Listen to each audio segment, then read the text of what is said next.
he's not my Luke Skywalker. I said to Ryan, I said, Jedis don't give up. I mean, even if he had a problem, he would maybe take a year to try and regroup. But if he made a mistake, he would try and right that wrong. So right there, we had a fundamental difference. Who is this guy? How did the most optimistic, hopeful character in the galaxy turn into this hermit who says it's time for the Jedi to end? I read that and I said, what? I mean, that's not what a Jedi does. I mean, a Jedi is optimistic. A Jedi has tenacity. He never gives up. He doesn't secrete himself on an island. But you'll...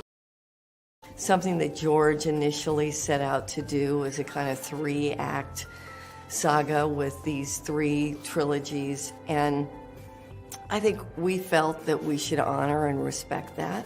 Liar! Liar! Liar! I think that the thing that George never did was maintain the status quo. And I think that that's really important because... Fuck you, fuck you, fuck you, fuck you, fuck you, fuck you, fuck you! He did. He wrote the script, which I'm sure a lot of people don't necessarily realize. You just want to say, fuck you. Oh, fuck you, fuck you. Fuck you, fuck you. Fuck, fuck, fuck, fuck, fuck, fuck, fuck, fuck, fuck, fuck, fuck, fuck, fuck, fuck, fuck.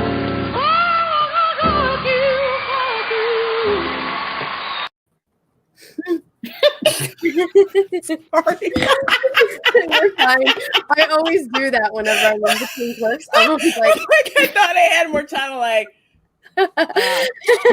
dang it. Okay. It's okay.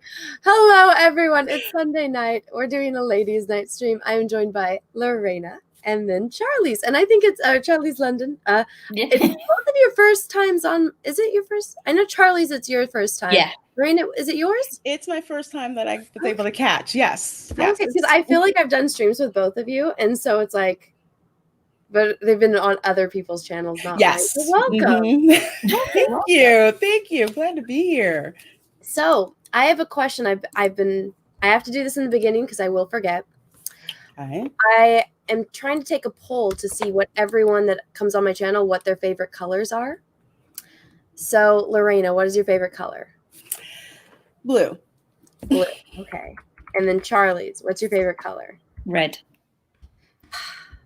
Red is winning. Nice. Like for the first week, everyone's favorite color is red. Now, why is blue your favorite color? And Charlie's, why is red your favorite color? Blue is my favorite color because it reminds me of the ocean. And I love being at the ocean. So between like deep blue to aqua blue, even weird Tiffany blue, although it's more green than blue, I love it. I love it. Just warm sand and warm water. Love it. Okay. And Charlie's?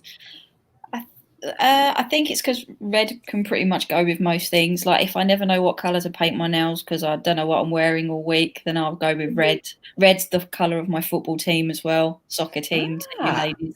So I think it's a case of, it's just always been a go-to colour. Okay. Nice. See, I like yellow, and nobody likes yellow. I look horrible in yellow. That's why I don't do it. No, yellow suits me, but it's never the colour I go for. Like if I've ever bought a yellow dress or anything, everyone always says how nice it looks, but I never think to pick up yellow. I like it because it's like sunshine and I don't know. It makes me happy. When I see yellow, I'm happy. And it's the color of happiness. Mm-hmm. Unless it is. Then it's the color of fear. I like yellow on other people, not me. It looks gorgeous on other people. Maybe it's like the right shade of yellow. It could be because I go for more cooler tones and warm tones usually look horrible on me. Sometimes it depends on the color, the shade, and everything, but I don't know. I go for like the mustardy yellow when I wear it, as compared to like the bright neon yellow that I have on my channel. Mustard's nice. It's a very autumny colour. Like it's I have quite a few like mustard things that I'll wear in the winter, sort of autumn time. So yeah, maybe I've got more yellow than I realise. And it's in everything, especially if you have like accent pieces. You can always like work yellow in with almost everything. Unless sometimes I'm iffy about like yellow and black because I don't want to look like a bee. But, but that's about it. Like that's the only thing that I maybe red too, because yellow and red is either Gryffindor or ketchup and mustard. Oh, that's what I was just going to say. Hot dogs. That's all it would make me think of. Now, So I red, always try to avoid it. red I like, but it has to be a blue red. It has to be cool tone red. If it's not a cool tone red, it looks horrible on me. And it's like I won't. It's like I can't have it near my person. So then, if you guys were like Jedi, would you have a red lightsaber and a blue lightsaber? Like, is that what you would want? Yes. No, because No? because red just always makes me think of Sith. So Mm. I'd probably have green or Okay. purple. Okay. That's a good one. Would you want two lightsabers, one lightsaber, or the double lightsaber, like Darth Maul? No, I want the lightsaber that Cal Kestis has in Jedi Fallen Order. That one which sort of flips out and opens up. I quite like that one. What about you, LaRenia? I would take the double one. Okay. I That's would what take I like. it. I like That's that freaking, one. yes, that is fly as hell. I love it. See, I would always want that because I'm short and I'm just like, oh, that'd be easy to like, I wouldn't have to get as close to them. It's like I could, poke them from a distance if I even could get that close to them. But yeah. Doesn't Cal Kestis' one out of Fallen Order, doesn't it split into two? And then it's got a magnet that brings it back to be a double. Most of the double lightsabers can do that. When you have them like that, at least the ones that I've encountered, not in KOTOR or any of that, but I think that was one of the things with just it's weird because when they make product of things, it does that, but then when you talk about certain aspects of the lore and everything, Alora would know better than I would because she's read more of the books than I have, but I'm blanking on which one it was that I saw that in, but I think it was in a video game where it's together and then it breaks off. It might have been, I don't think it was Ventress, but it was somebody. I think Ventress. There we go. Oh, okay. I knew it was someone. I'm like, I've seen this before. So what's new with you guys? How's your book coming along, Charlie's? Yeah, script is done. So my artist will be doing the starting the pages the sort of middle of September to have the first 5 done for the campaign starting on the 16th of October. All my sketch cards are done. One of the pinups is done. All my free variant covers are done. And I've got a one shot that's being worked on at the moment. And should I hit some stretch goals, I've also got another little one shot that's going to be added to the campaign. So I've been really, really busy. No kidding. But I mean, you're utilizing the time, the quarantine time. Yeah, I go back to work on Tuesday and it's going to be so strange. Literally so strange. I don't know what I'm walking into, literally, because like obviously, like Anna, I'm a history teacher. So from what I know, the kids are literally staying in the classes. We've got to move around, whereas normally it'd be the other way around. And even in my school, they're doing this thing where they're ordering their lunch online on an app, and the lunch is being brought to the rooms. So they bring it, like, from what I'm understanding, like airplane food. Like the canteen literally gives it like it's. I have no idea. I go in on Tuesday for like a meeting, and then the kids come back on the Wednesday. God knows how this is going to work. I don't think it's going to work, but that's just me. That's so weird. Wow. Have you gone back to work, LaRenia? I've always been working. Fortunately, the industry that I work in was deemed essential. So as I work in IT, we've always been working. Oh, so you haven't even grateful for that? No. No. So I got to have a little bit of a break of a vacation, but that was kind of weird, like being home, working for like 6 months straight. And then they're basically telling people everybody needs to take some time off to do something. So yeah, it's just always been working. It's just instead of being in the cube farm, now we're kind of like all, at home. So Well, I can put my hands up and say if it wasn't for guys like you or girls like you, my job in the last 6 months would have been a lot harder because everything I was doing was remote learning. And if I hadn't have had the access to the remote learning, I don't know how we would have done it. So yeah, you are essential work. You're an unsung hero, Oh, definitely. thank you. I'm surprised with IT. Wouldn't you be able to do that from home though? Yes. Like if So you needed to? that's what I do, because we were in my particular industry, well, at my company, they, as a perk, they would let people work from home 2 days a week anyway. Oh, So okay. by the time all of this happened, we were already wired to work remotely, but they just needed to upgrade a lot of our infrastructure. So people that we had like spread out across the globe, people that we had in countries that aren't as developed, like India, they had to send people out to like upgrade their laptops, upgrade their software, update the networks, upgrade the security, all of that. So we kind of just like ramped from the bottom up. We were already there, but it's just more reinforcement to everything that was in place. So it was pretty cool how it all came about though. Yeah. It's gonna be so weird because after this, if it ever ends, the world's just gonna be so different. Oh yeah. Because all the Completely. jobs that was like, oh, you can't work remotely, now it's like obviously you can. And then the kids in school, like I didn't even hear about what they were doing where you are, Charlie's here. So my stepdaughter, she has like this little tablet that the school gave her. It's tiny. I don't know how she can see on it, but we can see stuff on our phone. So I mean, tiny little screen. So she has this little thing, and she has the little sessions with the teachers. And so she has school from 9 until noon with little breaks in between. And I know my boyfriend, he would go in and he's like, she's just laying there knocked out because the teachers can't, tell her to stay awake. And I'm like, how can you only have a full day of class where it's 9 a.m. to noon and not going into class? It's the most bizarre thing ever. But I don't know. If I was a kid, I would have probably liked that because then I wouldn't have to go into school. It's funny, we started the month before we broke up, so it was sort of May, June time. We started having for our examination kids, because obviously they couldn't take any exams this year, so they had to base everything they had done on the work that they produced all year. So they were allowed, we call them year 10, so it's like the 15, 16-year-olds, and they were coming in for 1 day a week, and we thought hardly anybody's going to turn up, this is going to be a waste of time.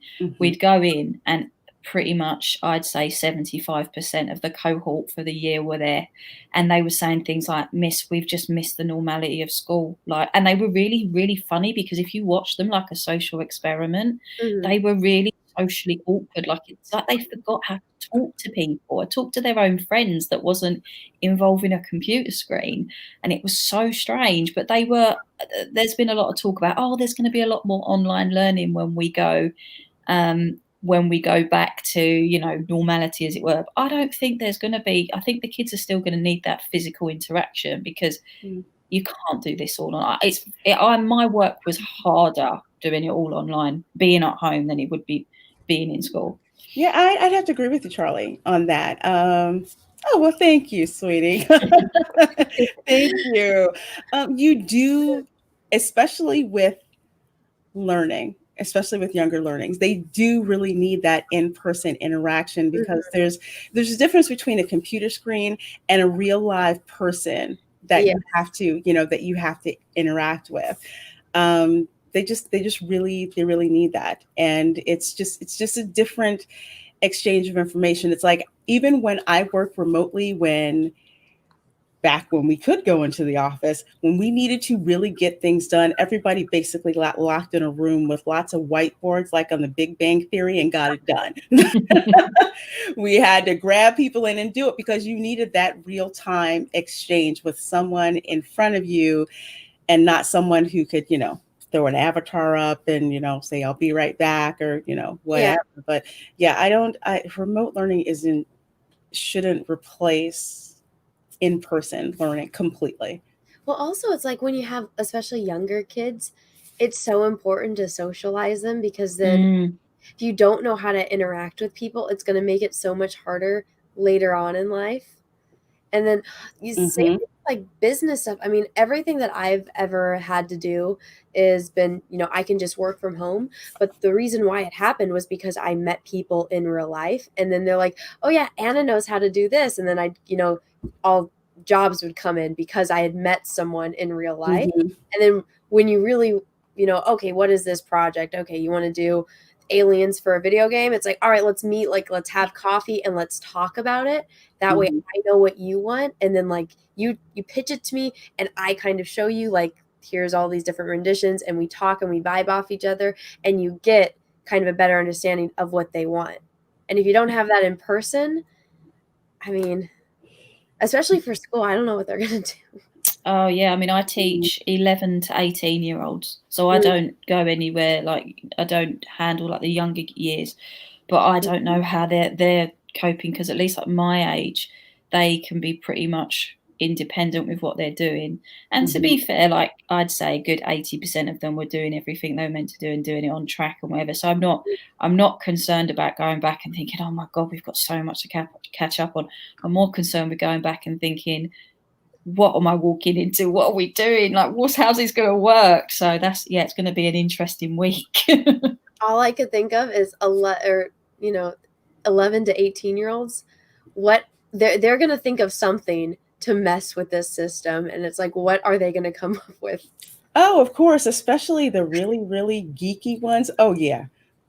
I'd be like, think of something. How can I skip class? How can I get out of doing this and that? And the COVID excuse is gonna get used so much. Instead of my dog ate it, oh, like somebody I know has COVID, so I couldn't do my homework. Yeah, they're saying though that they've started to develop those tests. So, like before, it would take, I think, 2 weeks, and then it was taking 48 hours. Well, they're saying that they reckon before the end of the year, they're going to have tests like when someone checks their blood before they have their insulin. Like when they actually check their blood. They're saying they're going to be able to do that quick. So if that's going to be the case, the kids are not going to get a chance, because the teachers will be able to say, okay, go into the medical room, and the nurse will see if you've got it or not. I feel like here they probably don't care as much as where you live, because don't you guys have free medical care in the UK? Yeah. So it's going to be a lot more expensive to do that kind of stuff. So I feel here, I don't know if they do it where you live, LaRenia, but they take your temperature now if you go into certain buildings. Like, it's the one that they hold above your head. Oh yeah, they do it at my gym. Yeah, they do it at my gym as well. Yeah, as soon as you come in, they take your temperature. I was actually just at Universal Studios last week, and in our hotel on property, every day you had to go get your temperature taken with the little pointy gun thing, and then get a colored bracelet for that day, and it's a different color every day.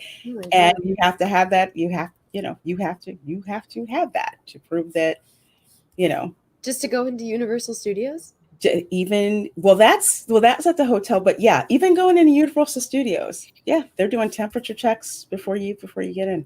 It's insane. Trying to be safe. At least they're trying. Yeah. I mean, they are, and that's a good metric that you can use. Temperature is pretty much used, everywhere. I'm just jealous that you guys both have gyms open. It's killing me.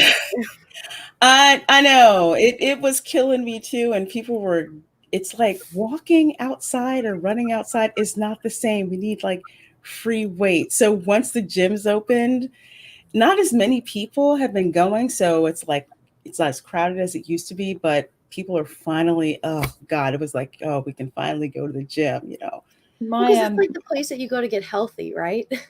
Yeah, I mean, my gym's really, literally, not only is it I keep saying literally, I don't mean to do that.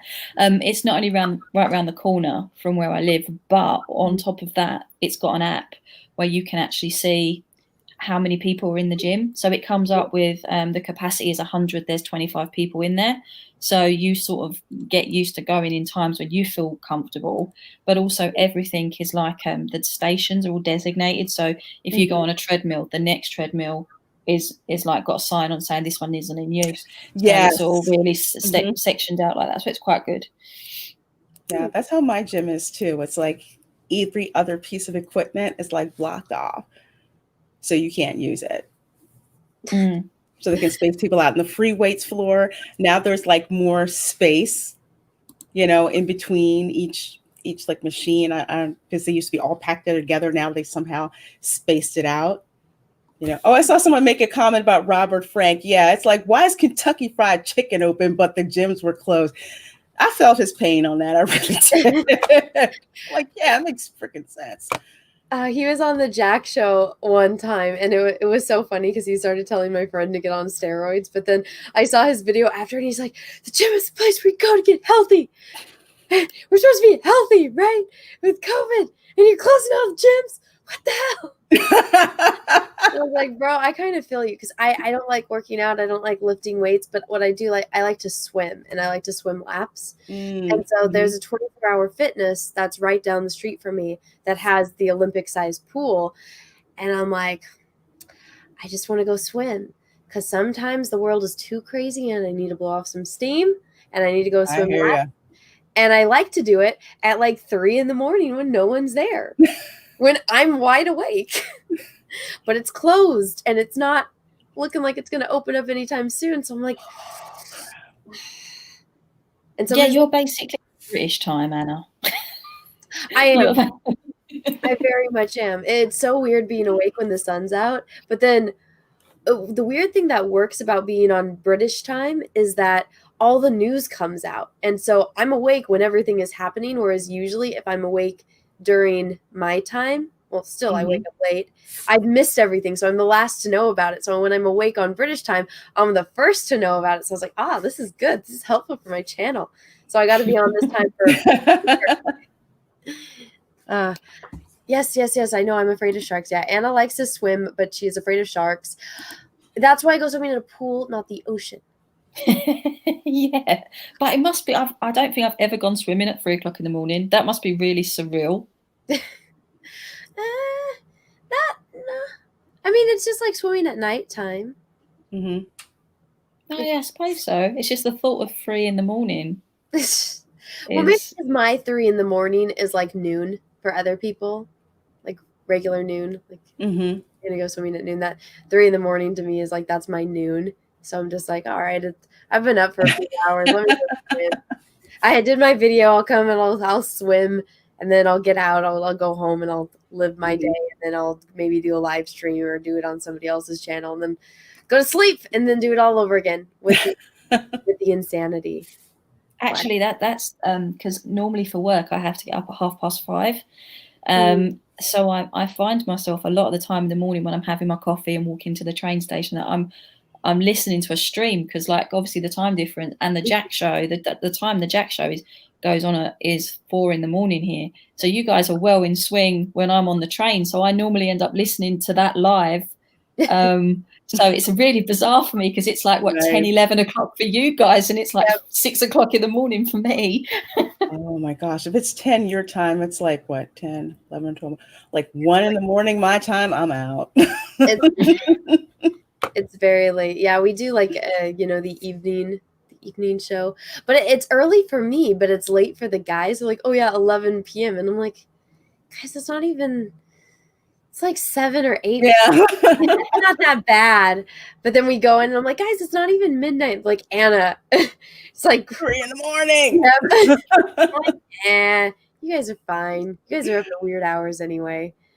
But that's one thing I've noticed, especially since COVID, is that everyone's awake at different times. Doesn't matter where you are in the world. And so usually you can catch people at different times. And it's like, oh, I'm going to bed. And it's like, really? It's like, the middle of the night your time. And it's like, yeah, it's what it is. Yeah, I noticed that as well. When we'd been in lockdown for just like a month, if you opened, like if I pulled back my curtains and I looked out the different windows that were like the lights were alight at like 3, 4 o'clock in the morning because everyone was just on their own times. They didn't know what was going on. And I found myself going to bed at like 5 o'clock, 6 o'clock in the morning and getting up at like 2, 3 o'clock in the afternoon. It was really surreal. Oh my God. What do you guys think about this with the Robert Pattinson not wanting to go to gyms to play Batman? Oh, I don't like that. I didn't like that either. I don't like that at all. Batman is supposed to be in like top physical shape, Mm-hmm. and to like not, and to just, and I didn't read the whole entire article, but to basically say, oh, I'm not going to the gym, to prep to play the role of Batman. It's just like, dude, you're playing Batman, not the Stay Puft Marshmallow Man. You are playing Batman, okay? Not Fat Man, Batman. Yes. Okay. Mhm. So in a way, I just felt it was just really disrespectful to the role of Batman, because that role isn't just anybody. No. It's iconic. So it's just like, you know what? Go to the gym. Just talk about how much you don't like going to the gym, but you're doing it anyway for this, for this particular role. So I think it's a little bit lame because whatever you say about actors like Chris Pratt, for example, you think of what he looked like in, was it Parks and Recreation? Yeah, and then he went and was in Guardians. He worked out, he earned his money, and he looks better and is physically more fit for it. And you think, there are people out there that would literally, sell their own mother to play yes. this is my problem with it. I mean, I'm quite excited. Not I'm excited, maybe the wrong word. I'm looking forward to seeing this new Batman because I want to see how it works out. Because the trailer's got me intrigued. Like, where are they going to go with it? It's quite dark. I agreed with you, Anna, when you said it's not. It claims to be noir. It's not noir. It doesn't fit. It doesn't tick the boxes, but it still looks interesting. But I also think he is too skinny. It does look like a My Chemical Romance or a 30 Seconds to Mars music video at the moment. That to me is, that end bit looked like Jared Leto in the Kill video. It didn't look like Batman. It's funny you should say that, Charlie, because I met Robert Pattinson over in the UK like 10 years ago or something like that, when he just wrapped up doing Harry Potter and the Goblet of Fire. And he was so, I'm gonna have to dig up that picture. I look horrible because I was jet lagged, but he looked great. He was so skinny. It felt like you're gonna crush him. He looked like if you hugged him or something like that. He was just so thin. So it's, for me, it's hard for me to picture him as Batman, because he was just, or well, he is. I don't know. I haven't seen anything lately besides Twilight, which I'm embarrassed to say I tried to watch and could not get through it. I'm sorry, bump that. He's just too skinny. He would really have to sell it to me as Batman. I mean, I'll give him a chance, but he's got a long road to hoe to prove to me that he's Batman. Well, I mean, I don't really remember Michael Keaton being like too yoked, or even like, I remember Val Kilmer was in shape, but like not like built like a beast kind of guy. But even with like just saying I'm not gonna go to the gym, I have noticed, like, I'm not gonna do it. I'm like, dude, right now, you got the perfect time to yoke up. Everything is closed. I'm pretty sure if you just said to the director, hey, or the personal trainer, hey, bring me some gym equipment, I'll work out every day in my own house. We can do Skype sessions that are probably more muscle building than Brie Larson's Skype workout sessions. And he could like really yoke up for Batman. And I mean, I don't know. Do you guys have the Peloton bikes over there? Yes, my girlfriend just bought one. The ones that you ride? The Peloton with the screen. And, online. Online sessions. So there's no excuse. There's no excuse at all. And where the likes of you or I might go, £10,000 for a bike is a lot of money. For him, that's like change. That's change, isn't it? Especially if it's an incentive for a role. I'm not. £10,000 for a bike? Yeah, because it comes with this screen and all this heart monitoring stuff, and it's like, and you log on every day with a personal trainer that does like workouts with you, and and I think some of them are proper remote access. So if they're doing like they're going on hills, like it's virtual, they will set it from their computer at home as you're riding, so you'll suddenly feel like the gears go really hard, and they're like, they are really expensive. But a lot of people have like lost like shed ton of weight and have been really toned and fit with them. Yeah. So there's no excuse. Yeah. There's no excuse. You're not kidding. Holy crap. Literally, it's like the computer controls everything to get the effects if you're going uphill or downhill, accelerating, all of that. Yeah, just like think of like all these bikes remotely connected with a big, huge 4K screen in front of you. Okay, I'm looking at it right now. Like you're talking about something like this. Yeah. Yes. Oh my hell no.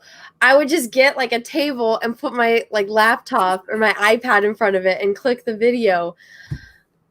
I don't like cycle class, so I would never do this. But a friend of mine who just loves spin, she finally broke down and got one. She was just like, I'm stuck in the house. I just need it. So This is $7,000. $7,000. I know. I know. You could buy a new car. Not for me. I said no, not me. Yeah, I'm not. I wouldn't get on. There's very, very good exercise bikes at my gym. That's all I need to do. I'm not worried about that. There are much cheaper alternatives. Just, get one, get your tablet, bring up something on YouTube or Daily Burn or whatever. Same thing. That's a down payment on a nice car. Yeah. Yes. Are you kidding? What the hell? Well, I guess, yeah, you're right. He's got all the money. I'm sure he got some kind of royalties from Twilight. He can afford that. And if he doesn't want to get it, I'm sure that they could write it off as part of the business expenditure for the film. Oh, heck yeah. I'm surprised they haven't given him a personal trainer to go to his house. I mean, his personal trainer was the one that said he won't even use the ball, that yoga ball. God, it's ridiculous. I've known people in the army that have literally got like their tins of baked beans and are using them as like weights in the morning as they're jumping up and down because they can't get to the gym and they need to do something, so they're just grabbing things in their house and just getting on with it. And it was sketch therapy. In the chat actually said he just does like jumping jacks over a bench, like, because that's how they taught him to do it in the army. So if you've got the willpower, you can turn your sofa into a piece of gym equipment. Like, it's ridiculous. Exactly. It's body weight training, because I don't know, Anna and Charlie, I don't know if you've ever heard of the TRX system. It's literally, it was developed by a Navy SEAL, and it's just basically suspension training. So it's like these straps and everything, and it's like attached to a bar, and literally you're doing pull-ups, push-ups, curls, planks, all of this stuff. And it's just these straps that connects to something, and it's a kick-ass workout. Not very expensive. I know gyms have it. You can also get it for at home. But yeah, it's all body weight training exercise, Charlie, just like you were saying, like jumping jacks, jumping over benches. You're using your weight of your body as resistance. So the more weight that you lose, the harder you have to work. But it's like you're using your body's weight as resistance. And I'm quite small like Anna. And if I don't keep on top of actually trying to keep physically fit, I know I'll put weight on really, really easy. So I literally I'm doing it again, keep saying literally, why? I have to just make sure that I know I have to just make sure that I keep on top of it. So even down to when we was in lockdown, I was just running up and down the stairs and doing little bits and pieces because you couldn't really go, and because we were only allowed to go food shopping, I was no way I was going to get my 10,000 steps a day just by going to the store and coming back and whatever. So yeah, no, that's what I had to do. It's like I was running around the park, and like everyone was doing the same thing, trying to like run around as fast as possible and to try to get those steps in. Just try to do what you can. I feel bad. I sat here and I ate pixie sticks. Oh, pixie sticks. That's sugar crack right there. I love those. I know. I sat here and I was we don't have them here.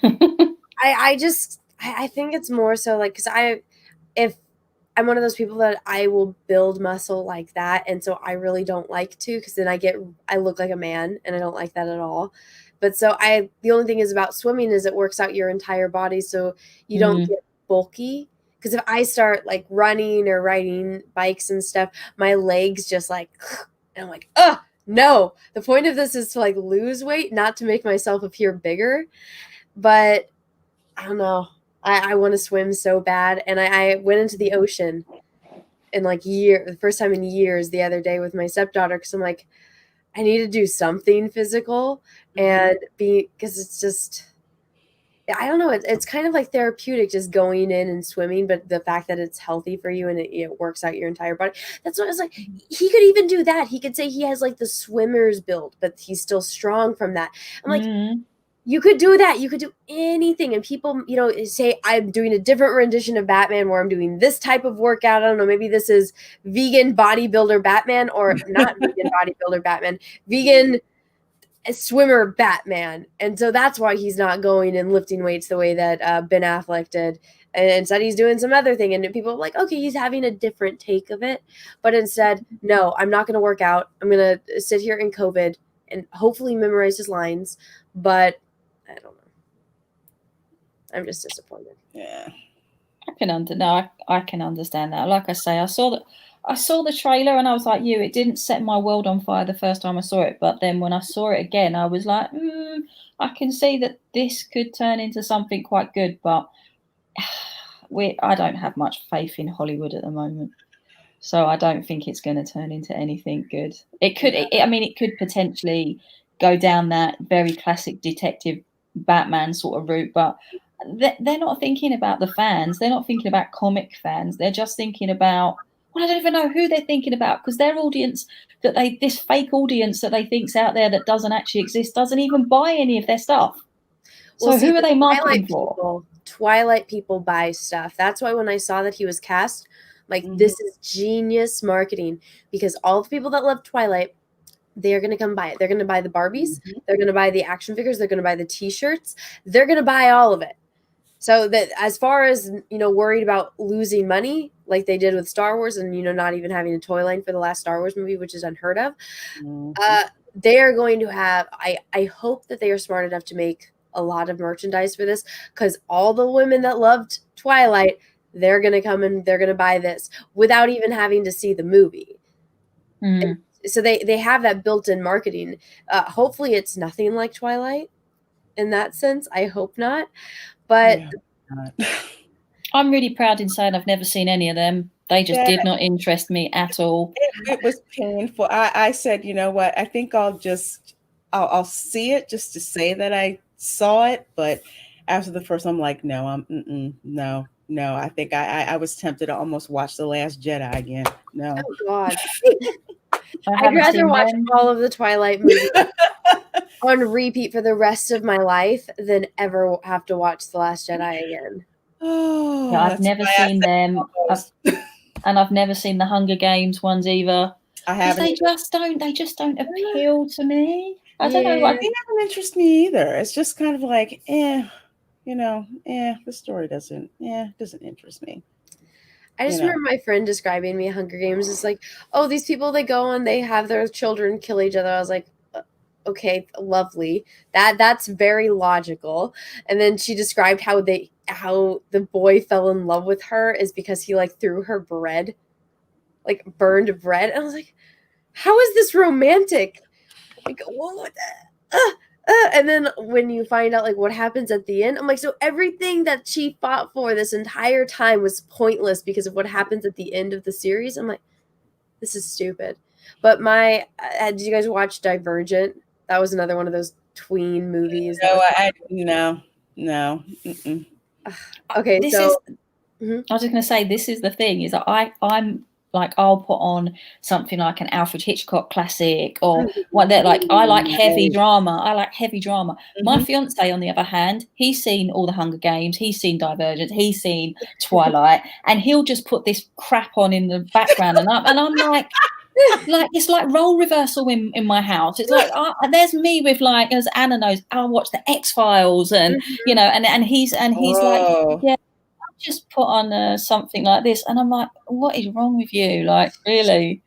I don't get it, because I'm just, like I said, I tried watching Twilight. I'm just like, I don't understand what's going on. Why does she like this skinny pale guy, which does not give me vampire Dracula? I don't get Bram Stoker Dracula vibes from this dude, like, at all.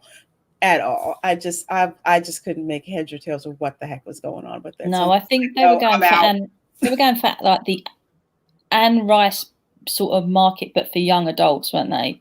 They were trying to make him look a bit like that from what I've seen of pictures and stuff. Even then, though, I feel like she watched the movie Interview with a Vampire or Queen of the Damned, and she didn't read the books. Thank you. But, Mhm. but oh my God. No, have you heard the Stephanie Meyer, the lady that wrote Twilight, her talk about how she came up with the idea? No. Please enlighten me. So she was a house mom, or like, housewife. She had 2 little boys, and I guess she had a dream about like, a vampire dude and like the romance, which is Twilight. So and when she first did interviews before, all the other movies came out just about Twilight, she's like, I just wanted to write a love story about a girl with brown hair. Excuse me? Like that was her pitch. Okay. I want to write a love story about a girl with brown hair. And then one thing I can understand, she was picturing Edward to look like Henry Cavill. Now that I'm like, okay, I would have liked those movies so much more if Henry Cavill played it, but he was too old at the time. As terrible as the movies are, I would have liked it a lot more. Can I just address in the chat? I think people are calling my other half a soy boy. He's really not a soy boy. That's like that's the only thing he's ever done that's like that. I mean, he's quite a manly. He's an engineer, and he does, he's just. But if he gets up and watches this tomorrow and he sees us, I'm like, oh God, he's gonna be. Why did you make me sound like a soy boy on Anna's stream? I'm like, I'm sorry. Oh my gosh. No, because I was thinking, I'm like, Peaches will do that too. He'll watch like these movies that I wouldn't even watch, and I'm like, why are you watching this? He's like, I just wanted to see what it was, and I was like, Yeah, he's like that. My other half's exactly like that. Charlie. No, it's cool. It's cool. I was just laughing to myself. I was just saying that's kind of how I was with finally going to sit down and watch Twilight. I was like, let me see what the heck all of this fuss is about. And I'm watching the first one. I'm like, this is what the fuss is about. You've got to be freaking kidding me.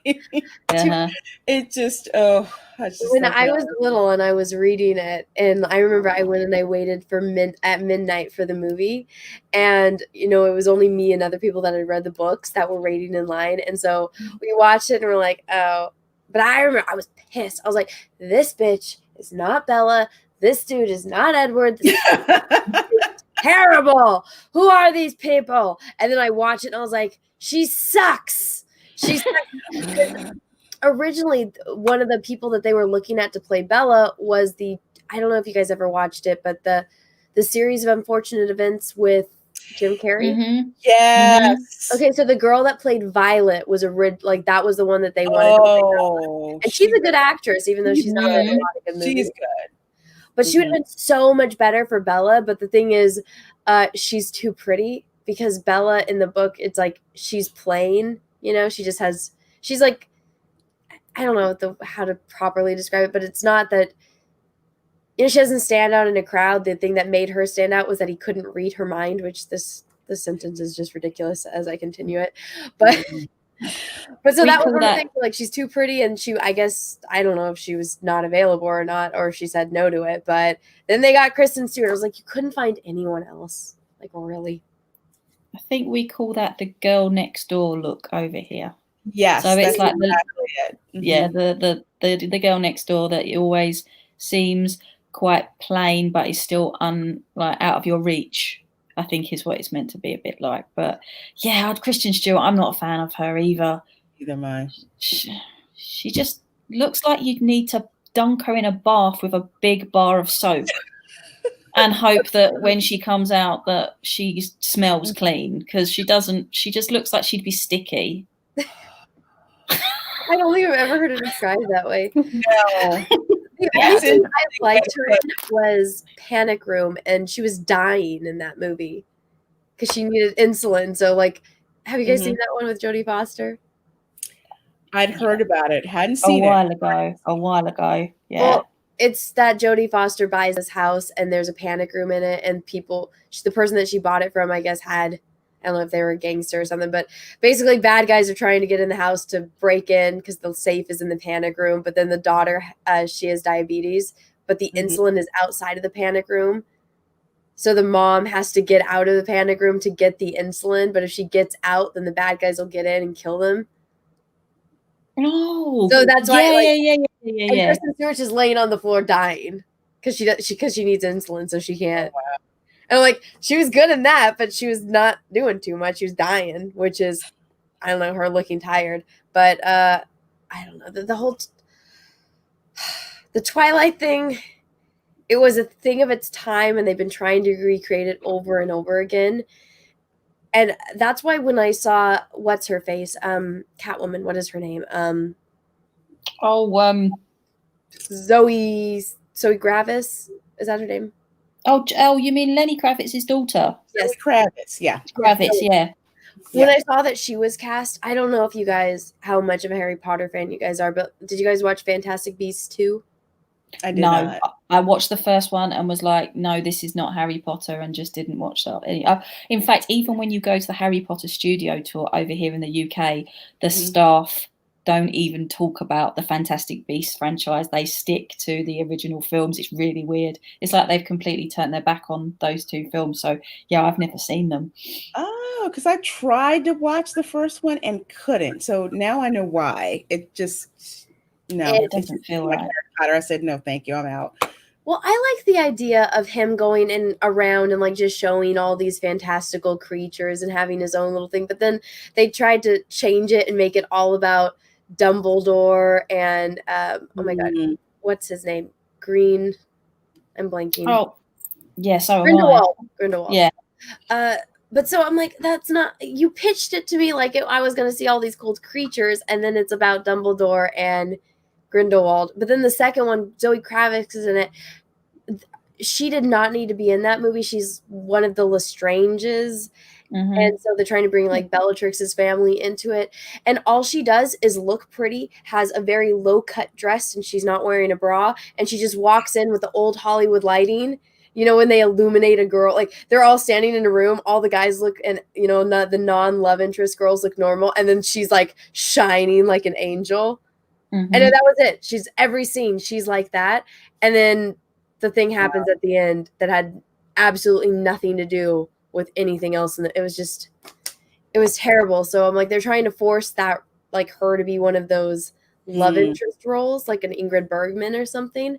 And so seeing her as Catwoman, I'm like, I don't have a problem too much with it. But if they're going to try to force this romance, which I like Selena Kyle. She's my favorite, you know, femme fatale in the Batman world. But if they try to change it from what it is, that's, which I don't know. I don't trust Hollywood at all. So like my instinct, like my gut feeling is like, that's what they're going to do. And I don't know.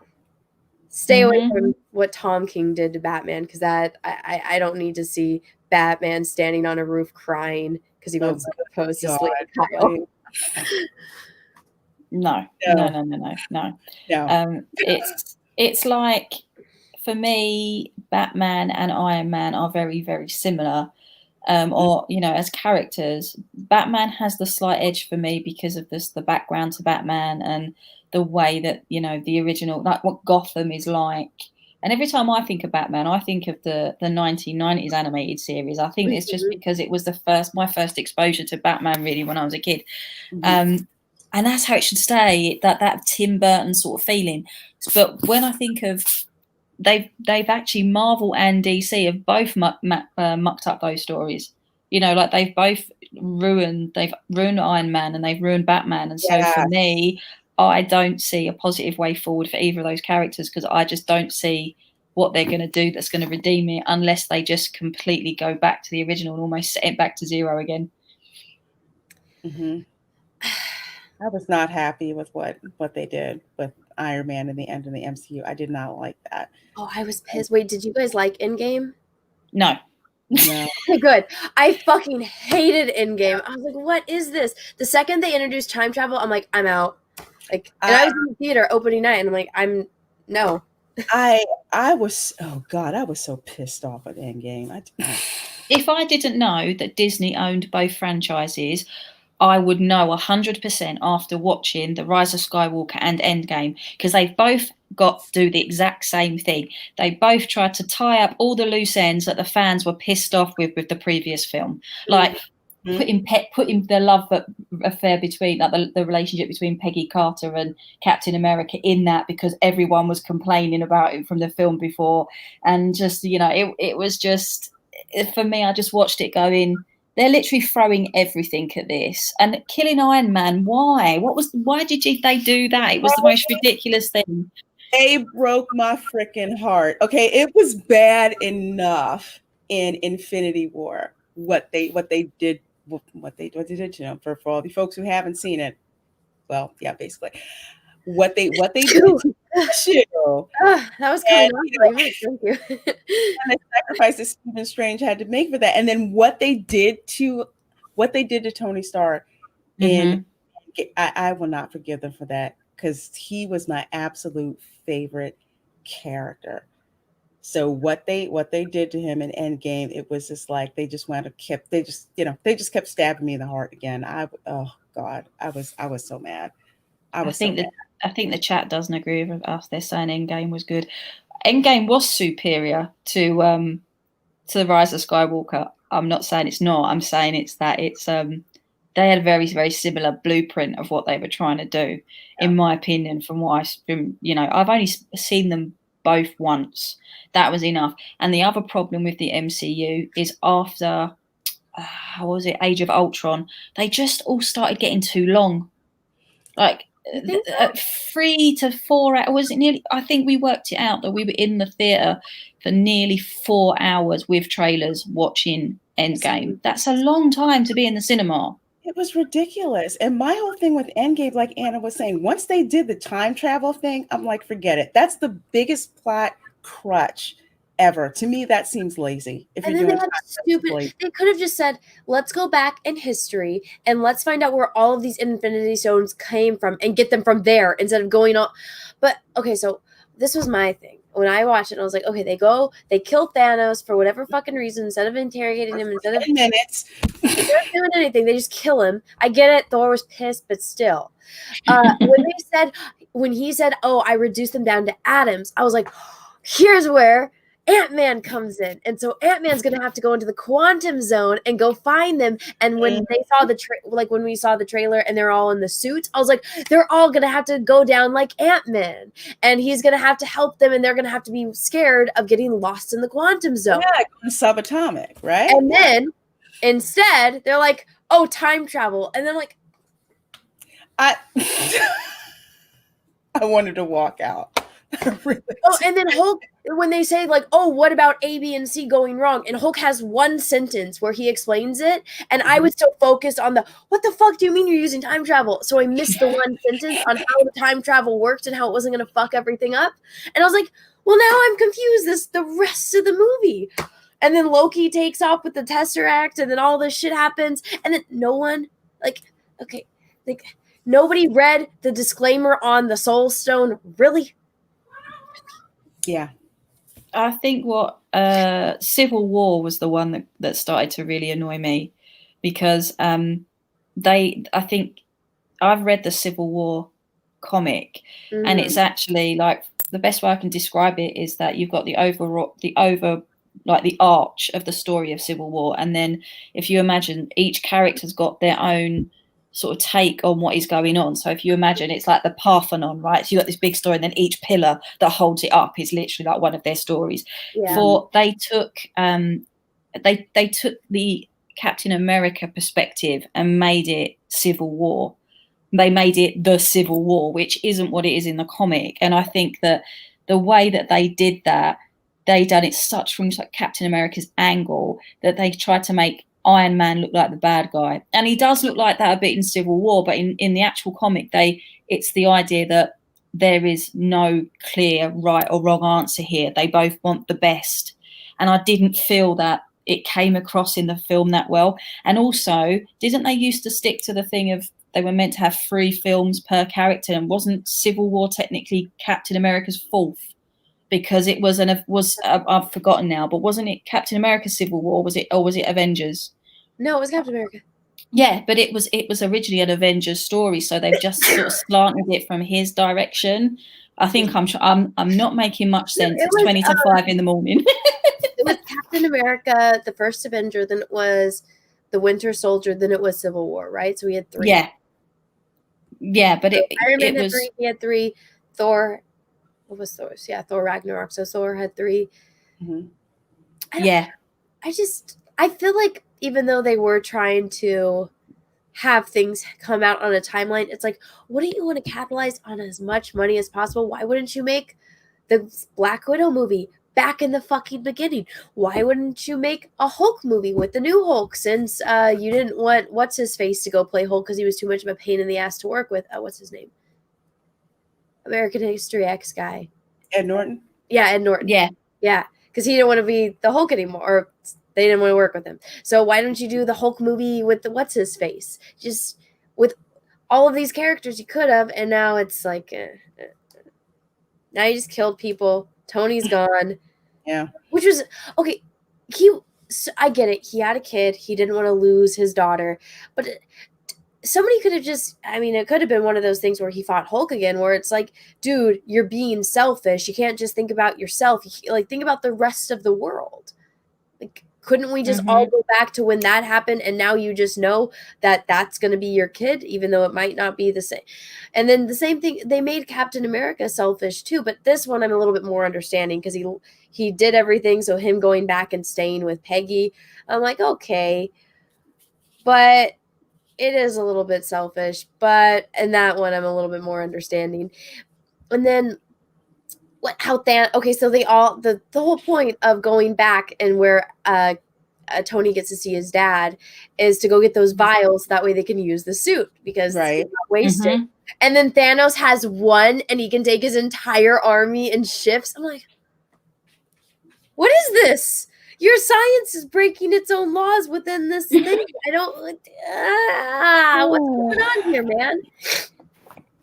I'll tell you the one that surprised me when I went and saw Venom, and I didn't hate it. I actually walked out and quite enjoyed it, and that really surprised me, because I thought, oh my god, like, I love the Venom comics. Like, we collect the Venom, and that, well, I did until Donny Cates started writing them, but yeah, I don't know. I walked out and I was like, I think that I really enjoyed that, and it turns out that they didn't think it was going to be as much of a hit as it was. They was just putting it out as like a token film, apparently, and then when it did really, really well, they were like, oh, we might have to do another one of these. I think it shocked quite a lot of people. I don't know, what did you ladies like it or not like it? I did. I was surprised that I was going to like it, because I liked the Venom character in the comic books. I didn't follow the comic books as closely, but he was a character that I really liked, because he was so different. So I wasn't sure if I was going to like the Venom movie or not. It kind of seemed like a little half-assed when I saw the trailer. So about 6 weeks ago, I actually sat down and watched it, and I'm like, I really like that more than I thought I was going to. I mean, it did not go where I thought it was going to go. I was like, wow, I was pleasantly surprised. This is when Anna tells us she hates it. No, I liked it. I thought the villain was terrible. That was terrible casting. That was terrible dialogue.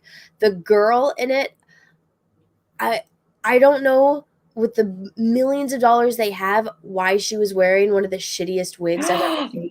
Yeah, I'll give you that. That's I did think that the whole way through. I'm like, girl, come on, at least get a lace front wig. I'm like, I can see the line. Like, what are you doing? Like, so the way that she has it, because I know she has a short pixie cut, which is why I knew instantly. I'm like, from the back, because I knew who the actress was. Like, okay, so she's wearing a wig because they didn't want to do the short pixie for whatever reason. But how she has like it clipped on from right there, so that way it's like that. But she has it clipped so that way when she does the sequences, it doesn't like move. And I'm like, you do understand, whoever was in charge of that. I'm like, women know what those things are and how that stuff works. So I was just sitting there, and I'm like, Like, you couldn't afford a better wig. You couldn't afford a better fucking wig. And I'm like, oh, God. It bothered me. It bothered me to my very core. And Didn't she have I can't remember her name now, but didn't she have a child with Heath Ledger? yes.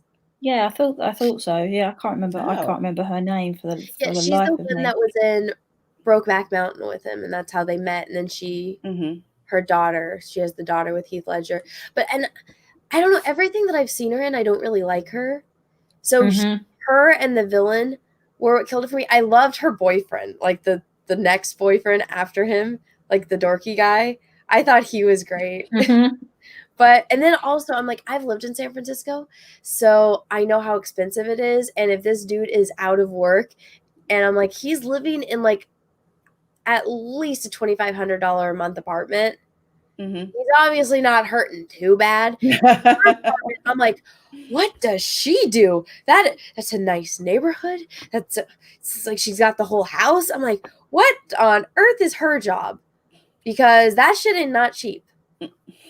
I think the bit in that film I did laugh out loud in the cinema was when Venom is saying to Tom Hardy's character, he's saying, I'll take you up the outside of the building, and he saw the heights, and then the next thing it cuts to the scene of him getting the lift, and you hear Venom in his head call him a pussy because he won't go up the outside.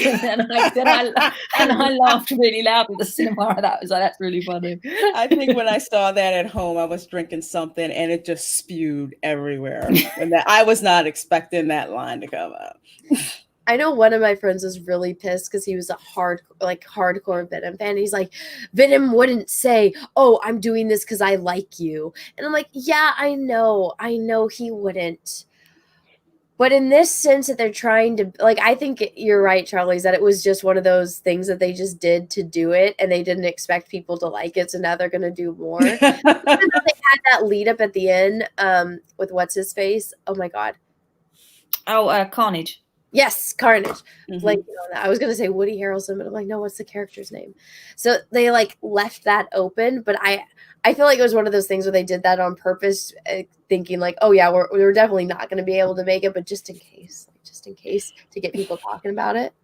Weirdly though, Venom did right what a lot of the MCU and just Disney are doing wrong, is that they met halfway between the people that had never seen the franchise and die-hard fans. Because I know you said about your friend, but most of the people that I know were like, they overlooked those things, just as you said, because it was still a pretty decent film that actually, you know, you could go to the theatre with someone that had never even heard of Venom, and they would have still really, really enjoyed it. And you wouldn't have had to have explained very much because it was all self-contained in that story. Right. And I just feel if Disney looked at that and did that a bit more than they're doing now, they wouldn't have this problem, because they don't care about the die-hard fans. Yet really the die-hard fans are the ones that have put them to where they've put them to where they are. And this is, I think, what has aggravated so many people, is that there's no loyalty with it. And I think that's the basis of it. There's no loyalty. Like, we don't matter, even though we're still the ones that are paying into these franchises. One way or another, we are. Even if we buy old, traditional, you know, re-edition Star Wars toys from the 70s, we're still sadly buying into Disney, aren't we? And it's frustrating.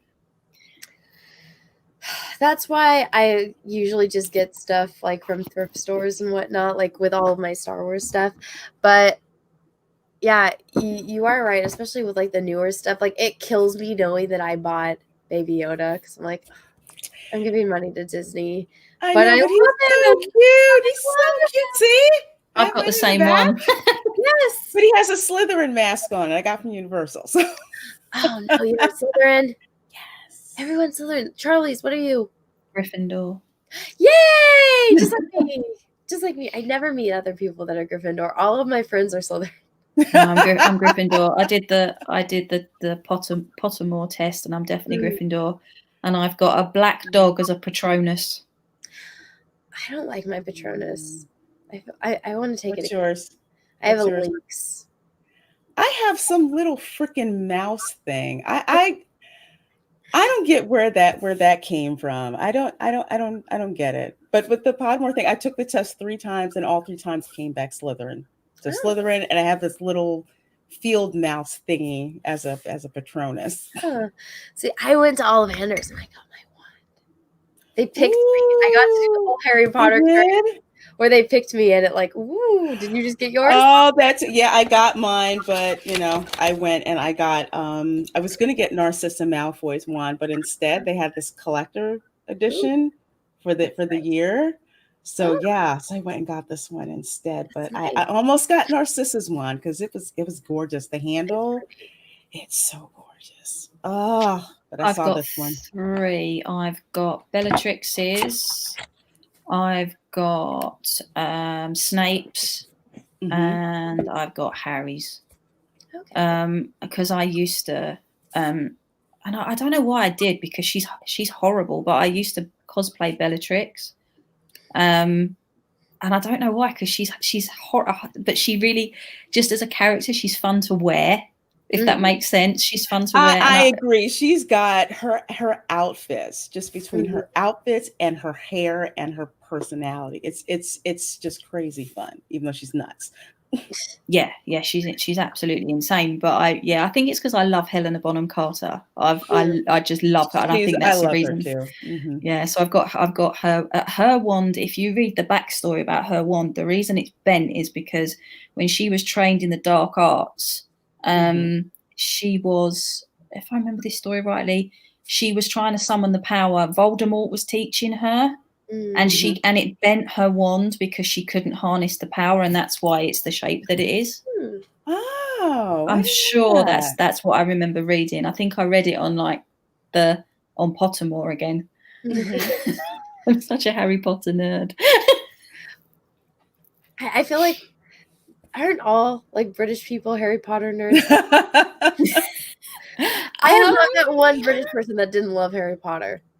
I think it's because it's something that we can say that we've got, so many great film franchises have come out of the States. So we can just turn around and go, we own this one. Woo! And then you remind people that it's Warner Brothers, and Warner Brothers is actually an American company. And I remember when I did media studies at school, and it's like, it doesn't matter if the whole cast is British and everything is British. If it's an American company that owns it, is American, but don't tell a British person that. Well, I mean, it's part of your culture, because I remember watching the Olympics when it was in London, and like there's a whole it was like Peter Pan and then Harry Potter, and then James Bond jumps out of the helicopter. I'm like, oh wow, I missed that. You watched the Olympics? It was great. I didn't watch that. Usually the Olympics, I don't bother with the opening ceremonies. I just wait till the track and field competition, because there's bragging rights between the US, Jamaica, and Canada. So there you go. That's for me. See, no, it was I was good. Oh, sorry, Anna. I was just going to say that I worked I worked on a lot of the things with the Olympics because of where I used to work, and it was mad, because to the rest of the world it looks like everything's running so smooth and it's this great big glitzy magical thing, and behind the scenes it's really stressful. But the opening ceremony was really interesting because they actually had our real queen taking part in a scene with Daniel Craig, and right up until the last minute they actually thought they were going to have to use a double, someone that actually just, is her impersonator in films, the same woman that was in Johnny English. And apparently right at the last minute, she went, "No, what? I'm happy to do it." So of course they then had to put all this security in place to film it. So yeah, that was kind of cool. I got to where I used to work. I used to work at the Tower of London, and they kept the gold medals there. They kept them because it was secure. So they kept them there. So every day, they'd come and take the medals out of there and take them down to the Olympic Park. So that was really cool, getting to see the gold medals every morning. They're supposed to have them kind of close to me in 2024, I think, if that even happens. But I'm just like, oh my God, the traffic. That's what I'm not looking forward to. Traffic and everything shut down. I'm like, it'll be cool. But I like watching it from a TV when it's on the other side of the world. I did not mind watching, the whole stunt with Daniel Craig as James Bond and the Queen, and then him jumping out of the helicopter into like the Olympic stuff. And I was like, do you know how awesome that would be? You just got hired to be a character in a movie, and then you're meeting the Queen and then jumping out of a helicopter for the opening of the Olympics. Mhm. Wow. It was pretty cool. I mean, what you'll find though, Anna. Oh, hi. Hey, Steph. Talk about the Olympics. And then Yeah. Steph, Charlie's, I don't think you've ever met her before. No. Hi, how you doing? Hi. Nice to meet you. You too. We was just saying that it's crazy. You'll probably find, Anna, you're saying that about the traffic and stuff. One thing I noticed is everything runs really efficiently, and what annoys you is when it's all over and everything starts going wrong, like, you know, there are roadworks and there's traffic and then the trains are not running on time. You literally sit there going, oh right, but you could run it on time when the rest of the world was watching. Okay, but now us suckers who have to get the train to work, you're just going to let us sit on cancelled things. Thanks. Yay. Let's see. Let me see. Steph, you okay? Yeah, I'm Okay. good. I can't stay long. I just wanted to come in and say, like, congratulations on 150K. Thank you. Thank you. Thank you. Yeah, I feel like I know that Steph and LaRenia, you guys said you couldn't stay for very long either. We've been babbling on for over an hour. But I know, like I said, this stream was kind of, so I was stuck for an extra, well, I was only supposed to be at my dad's for like 2 days while I was getting some work done on my cars and like seeing my dentist because I'm going to have to get my wisdom teeth taken out soon.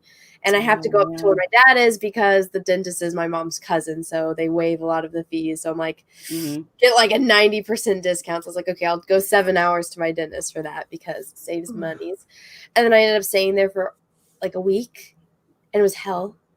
And then 113 degrees. I couldn't do videos. I couldn't do streams really. And it was hot. And so I was like, when I came home, I was like, I have been denied this, so I need to do this. So I was like, I'll do a stream last night. And then I was like, I'll do a ladies' night stream tonight. And then I'll do a stream Monday. And then I'm like, oh, the thing is, when I do stuff that it's not just me, I have to plan this with other people. So I'm like, ah, shit, this is so last minute. I'm sorry. Do you guys want to come do this? Just happy to be able to pop on, you know? Yeah. Glad for the invite.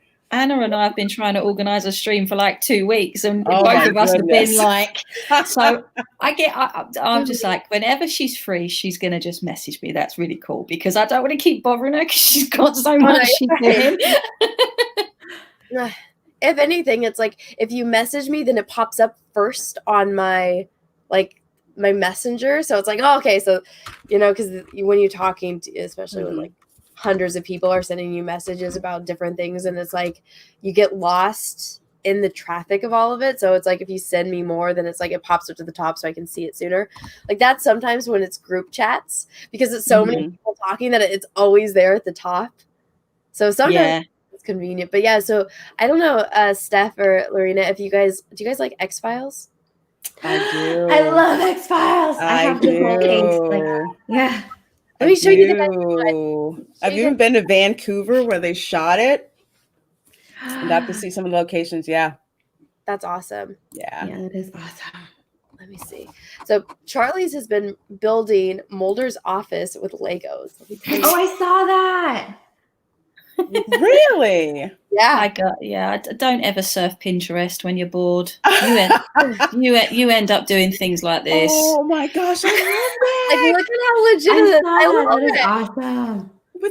With the poster, I want to believe. I love that. Yeah, You have to give Mulder some sunflower seeds.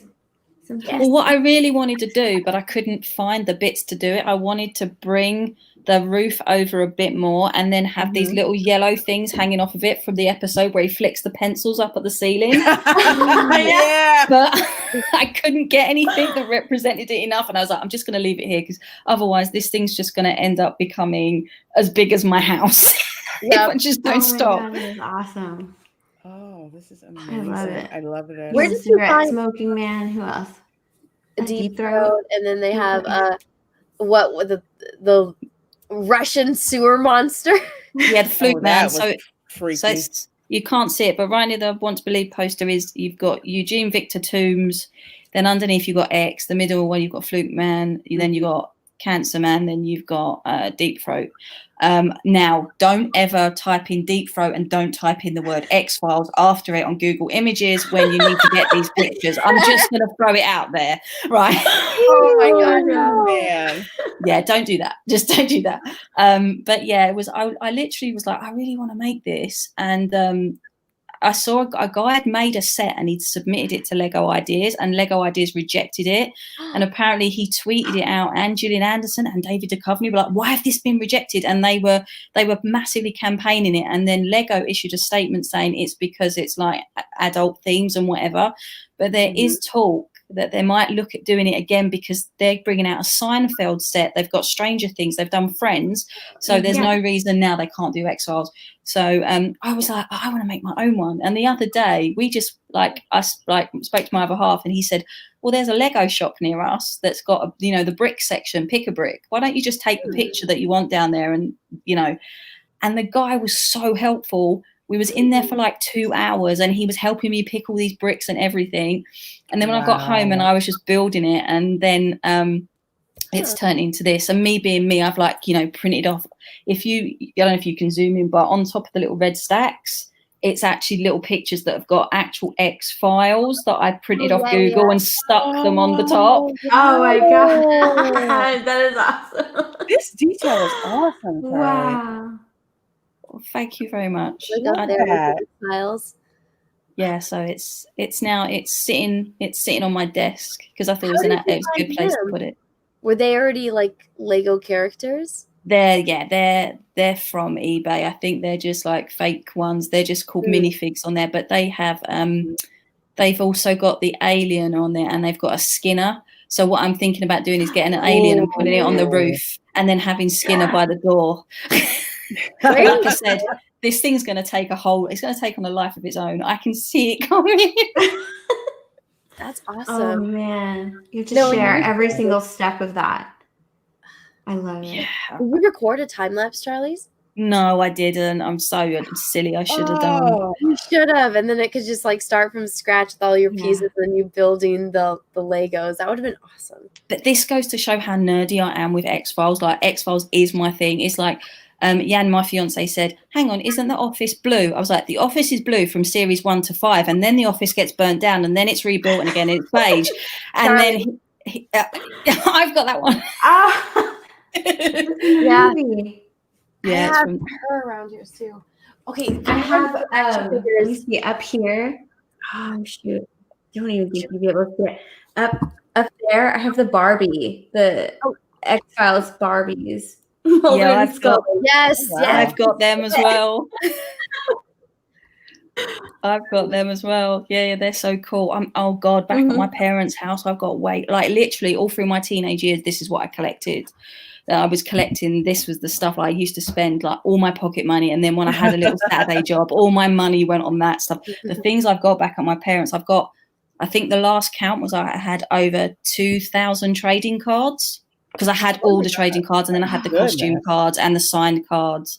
So it's funny, Anna, because you sort of know me as like doing my Charlie Chaplin comic and this, that, the other. If you imagine like how much I love Chaplin and then times that by 10, that's probably X-Files with me. So I'm on like your level with Star Wars with X-Files. Like, oh my goodness. The thing though about how do you feel about the last few seasons though? I think they did it because they knew that there was still an interest in it, but I don't think they should have done. I don't think they should have done it like that. I would have been much more interested as a diehard X-Files fan that watched it from the beginning. I would have been much more interested if they'd done a prequel series that was set in the 50s that they weren't in, but it was the relationship between the cigarette smoking man and Mulder's father and how that all came to be. Yeah. Right. And so I think if they'd have done that, they wouldn't have even had to have incorporated Gillian Anderson, David Duchovny. They could have just gone with that. And then, because the problem for me with the most recent one is I don't think it went really well with what the hell would happen for 20 years. You know, like all of a sudden, and Gillian Anderson's wig was awful. Like, you're talking about wigs, it was awful. And I know that she was talking about the fact that because she'd lived over here for so long, she'd lost her American accent because she was actually born here. And then when she was 5, she went to America. Like one of her, I think her mum was English or her dad was English. So she sounds like a Londoner. Like if you watch interviews where she's talking about that Sex Education TV series, she sounds like she's from London. So she had to have elocution lessons to learn to talk like Scully again. So I think that there was a lot that it didn't feel the same. I was happy to see them, but at the same time, yeah, it wasn't really X-Files for me, if I'm honest. Yeah, I saw the one that was trying to be like where Mulder was chasing the one guy that's like a mutant person. And that one I was like, eh. But then the one where it's like the 2 other characters talking about them, and she's like, well, it's obvious that she's in love with Mulder. And I'm like, when they added the romance between them, I'm like, I loved the fact that they were just like platonic friends. And so when they added that in like the OG show, and then when he left, I'm just like, and changing it from like into like, oh, the super soldier thing, I was like, oh. Yeah, for me, I mean, someone in the chat said after series 5 it went downhill. For me, it was I was still watching and loving it up until series 7, because there were some great episodes. I mean, there was Ex-Cops, which is meant to be like, it's basically they're on the set of Cops, which I remember that one. Yeah, and I love that. Yeah, and that then was good. They had the one where they were, I think it was series 6, where they ended up on board the Second World War boat, and the cigarette smoking man was a Nazi, and and Scully was like, Scully's 1940s version was a doctor that had this. There was some great episodes, but when it started getting all the super soldier thing, I agree with you. It was like, no, stop this now. Too, around that time, I just didn't recognize the show anymore for me, and I just lost interest. Yeah, I think I watched it out of loyalty right to the end. But really, for me, I was like, it became a chore to switch on a Sunday night, which was what I hated. So, yeah. Did you listen to the audio series that came out with them? That one I actually liked. I was like, oh, okay. Like bringing back in the kid with everything. Did you guys hear about that, LaRenia? So Audible, that's like the audiobook section of Amazon, they did it so it was actually, David Duchovny and Jillian, and so it's like them, and it's kind of like a radio production of episode, so it's like it was actually really good. No, I didn't know anything about that. I didn't know that. I have some Audible credits to burn, so I know, so do I. Go into X-Files. Let me see if I have it on here. Actually, I've just finished reading again one of the IDW graphic novels, and I completely forgot they do one that is the fluke man, the fluke worm, but it's actually in the episode where like he cuts him in half and then all of a sudden he opens his eyes and it ends. Well, this particular comic is what happens to him when he opens his eyes. So it carries that story on, and it's actually really, really good. So yeah, it was. Some of the comics were really, really good. Some of them weren't. But hey, that's comics in general right at the moment, isn't it? And that's how you found out that Disney owned the rights to it. Oh, yeah. I think I had as my Twitter status was, Dana Scully is not a fucking Disney princess, and I think that was the thing. I was like, this cannot be right.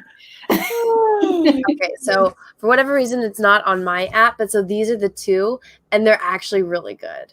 Okay. Yeah. So like this one's only like a little bit shorter than 4 hours, and this one's a little bit over 4 hours, but they're good, especially since it's like if you watch the X-Files, kind of the vibe of it, and so listening to their voice with the special like sound effects, and all of the voice actors are super good. So it's like, it's good. Yeah, I liked it. Cool. All the original audio books were actually done by Gillian Anderson. If you get the original books by, I think they're someone called Charles Grant. If you look them up on Amazon, I'm sure she read those too. So Yeah, it's really, it definitely is my thing. Someone in the chat said, what did I think about the movie? Loved the first movie, hated the first second movie was movie. great. Yeah, the second one wasn't very good. The second one was the No. one with the heads, right? Yeah, I was like, what is this? I skipped that. Just saw I the felt first like one. the second movie, they tried to do like one of their monster episodes, you know, into a movie. Yeah.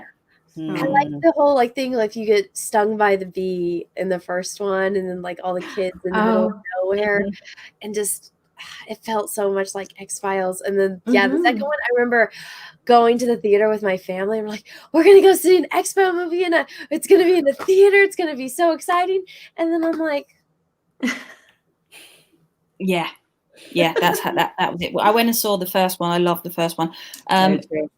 Jan won't watch the first one with me. Like, he literally is like, if I'm going to watch this film, I'm watching it on my own, because I can quote it and I don't realize I'm doing it. I'll just randomly say something and he's like, leave the room, you're ruining the film. I can't help it. I can't. It's like X-Files Tourette's. So it's like it comes out and I can't stop it. oh my goodness. I feel like I try not to do that too much when I am talking about something, when somebody, like, you know, is kind of either not very knowledgeable on it or casual. But I remember at Peaches, he couldn't watch The Mandalorian with me because every like 5 seconds I was like, well, this like, stop. And I'm like, it doesn't make sense. Why didn't he just park it there? And he's like, because he's like, because this is the way. And I'm like, that's not, they ripped off John Carter of Mars. The whole this is the way thing is from John Carter. But oh well. No, don't worry. We all do it. I did it the other day. In fact, Jan said, okay, Anna, because he was referring to you with your Star Wars rants. So we took it. So it's a massive compliment. I was basically moaning about the fact that in one particular episode, Scully's mum had said I gave her that necklace for her 50th birthday, and then 2 series later you see her getting the necklace at Christmas, but her birthday's in April. So how does that work? And he went, you sound like Anna. Go talk to Anna. I said, okay. Oh my goodness. Oh, that's nice. Oh, it was a compliment. Don't worry. It was a compliment. He was saying, you know your stuff. Oh, so yeah. Whenever I think about me complaining about stuff like that, I just think of how Cecil, he's just like, I don't know, Steph or LaRenia, if you saw, but one episode, it wasn't a Jack show, it was just we were streaming, and I called my mom to have my mom talk, because I was how to put this in a nice way.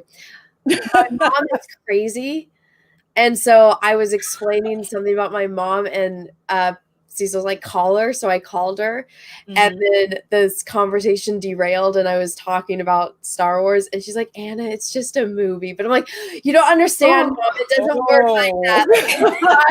How the lightsabers work, Mom. And so now now I'm like, I have to be a little bit more careful when I say stuff like that, and make sure I'm a little bit more meticulous and Mahler-like in my explanation of how this doesn't make sense. And then I can just get so mad that I just go on a rant. So it doesn't work. It doesn't work as it is. But Steph, we talked about Batman earlier. Because I know you love DC. How do you feel about the new Batman trailer? I am looking forward to it. I am looking forward to it. I've been honestly, since the very beginning, since they announced his casting, I've been in Robert Pattinson's like corner and just been rooting for this film. Because I think that he's moved on from Twilight. Like, that's to hold that against him. What is this? Something just came on my screen. To hold that against him, you just gotta let it go. Just let it go. Because he's moved on. He's done a lot of indie films. He's actively stayed away from mainstream movies, and he doesn't really like, that kind of mainstream attention. He hated it with Twilight. So for him to, why he would do Batman. Yeah. So for him to do this movie, he must, one, think that he has, the acting chops to do it, which I really think that he does. I really do. I think that he has the acting chops. If you look at all the movies that he's been in since Twilight, I mean, he's a really good actor. So to pick a movie that would like just completely have people criticize him, and he would absolutely know that people would criticize him as soon as the casting was announced. The script should be really, really good. So because he doesn't want any kind of like that really bad attention, I really don't think, since he did come off of Twilight. Like he hated all that attention. So he must think that the script is good. He must think that he has the acting chops to actually, perform in the role. And I really think that the trailer was good. For what they gave us at Fandom, what they gave us at Fandom, considering that that's only 25% of the movie, that's only a quarter of the movie that they have filmed, and they still gave us like a really good trailer. I have really high hopes for it. I have high hopes for it. What do you think? Wow, I didn't know that. I didn't know they'd only filmed 25%. So really, Yeah, what they could be doing, which is really smart, is they could be seeing the reaction, and they could be like using. I'd like to believe they'd use that to gauge maybe what they'll do next. Like maybe if they see all this stuff about Robert Pattinson needs to bulk up, maybe they'll actually say like, people are saying that you need to do that, and maybe they'll write that in the story somehow. Like that'd be really cool. Yeah. And he's what did you think, Steph, about him not wanting to work out? I don't know. It's dumb. It was dumb. It was like, come on, dude, just fucking work out. Yeah. Just fucking work out, man. Come on. Like I think he was just being freaking lazy, but yeah, that's just dumb. He was being lazy. Kravitz, was that Kravitz? Zoe Kravitz, she was still working out. She was still looking phenomenal. He's the main person. He's the main actor playing Batman. So and Bruce Wayne Batman. So like, just freaking work out. Just do your thing. Listen to your trainer and work out. That was just dumb. But I don't think that he should necessarily already come into the role, really super large and bulky, like Ben Affleck. Like in BVS, he's been doing Batman, or has been Batman for 20 years. He says it, 20 years in Gotham, Alfred. So like he's been Batman for 20 years. This one is year 2. And he looks rough. He looks like he has been doing it for 2 years and hasn't really been getting that much sleep. Like he looks really rough. So you can tell that he's been spending his nights as Batman. So he's been spending his nights not really knowing what he's doing, just kind of doing his thing. And he really does look like he's learning. He's just learning.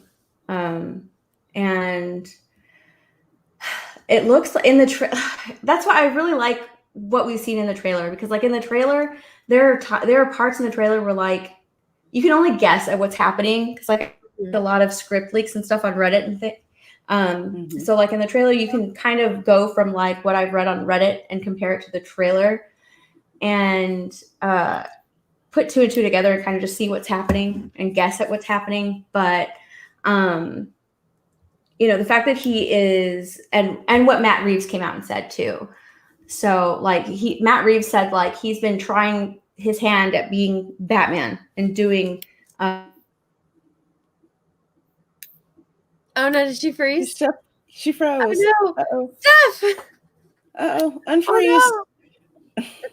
That happens to me all Give the her a time. couple Usually, seconds. Sometimes it everyone happens to else me is too. fine, and then I freeze. Let me read a couple of super chats. I feel bad. Matt G, thank you for super chat. OMG Anna, it's like all women or something. As Anna. That's what a ladies' night stream is. Yes. I do have a rule. If a guy wants to come on, he has to wear a wig or red lipstick. Oh. So that's if you want to come on the ladies' stream. I'm okay with having men on, but the one or the other. Or if you want to, you can do both. Culture Casino, thank you for the super chat. And it is a unicorn, so thank you. Mick Twiz, thank you for the super chat. Oh no, we lost Steph. Oh no. Her internet probably cut out. Let's see. She'll probably be back once it reboots. Oh yeah. Is she back? No? No. Okay. Thank you, Super Chat. Just showing love. Never get tired of the content, Anna. Also, nice to meet you, LaRenia and Charlie. Just sub to your channels. Also, I think Rob might have been trolling. He does that a lot. LOL. Rob? Thank you for subbing. Yeah, thank you. Maybe What she's do you the really same. Maybe they're saying Robert Pattinson is trolling. Like he was just saying, I don't. Gotcha. That could be a case, you know. It could be. I mean, I don't know. I don't kind of like it, but if it's trolling, it's a bad troll. It should be something like, you know, oh, I go work out, but you know, I eat 10 eggs every morning or something like ridiculous. To me, Like that would seem like a Gaston. good troll. Yeah. Like something like, get out of here. You would think somebody like him would not want to deal with bad publicity or like psycho of Yes. Yes. Because for somebody like me, like the last thing that I saw him in was Twilight. I haven't watched anything else. I'm going to see Tenet tomorrow, and that's going to be the first thing that I have seen him in since Twilight. So it'll be interesting. Oh my gosh. I'm blanking. Besides Robert Pattinson, Denzel Washington's son is actually in it. Yes. But he goes by a different stage name. Because he didn't want people to know that's who his dad was. Let me read this one last super chat. I don't know anything about Tenet. I tend to, if it's a Christopher Nolan movie, I want to know as little as possible going in. The trailer is what grabbed me because the trailer looked so good. I was like, oh my God, I have to see this movie. So ever since this whole COVID thing popped off, I've been pissed because I've wanted to go see Tenet in the theater and it kept getting pushed back. So finally the theater near me had like an early release event. So I'm going to see it tomorrow because I'm so the trailer, I'm like, holy crap, I've got to see this film. Lucky. I've got to see this film. So I'm excited. Let me read this one last super chat. Jordan Debrini, thank you for super chat. Random moment. Has anyone ever seen the movie Mandy with Nick Cage? If you haven't, I suggest you all give it a shot. It's quite brutal. I have not even heard of it. So. I haven't either. I love Nick Cage, so I would have to see that. Mandy? Let me pull that up on IMDb. Let's see what that is. Controversial statement, but my favorite Christopher Nolan film is actually Dunkirk. Really? I haven't seen Dunkirk. I love How Dunkirk. is that? I really like Dunkirk. Trailer looked cool. Let's see.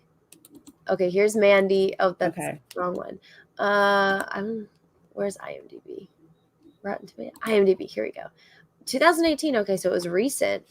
The enchanted lives of a couple in a secluded forest are brutally shattered by a nightmarish hippie cult and their demon biker henchmen. What? That already looks like a fun popcorn flick right there. Wait, let's read this one.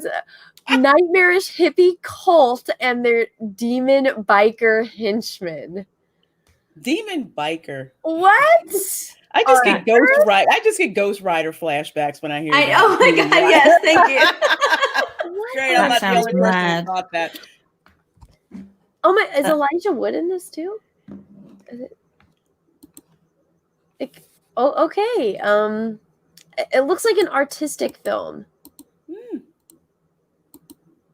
Oh, that's a little creepy. I remember seeing this film on Netflix because sometimes I just scroll through like random films, even ones I haven't heard of, just by genre, and I can't remember the name of it. But it was about this. So this couple are going to a dinner party of the guy's ex-wife and her husband, and they've stayed friends because they had a child that died, so they had this sort of like bond.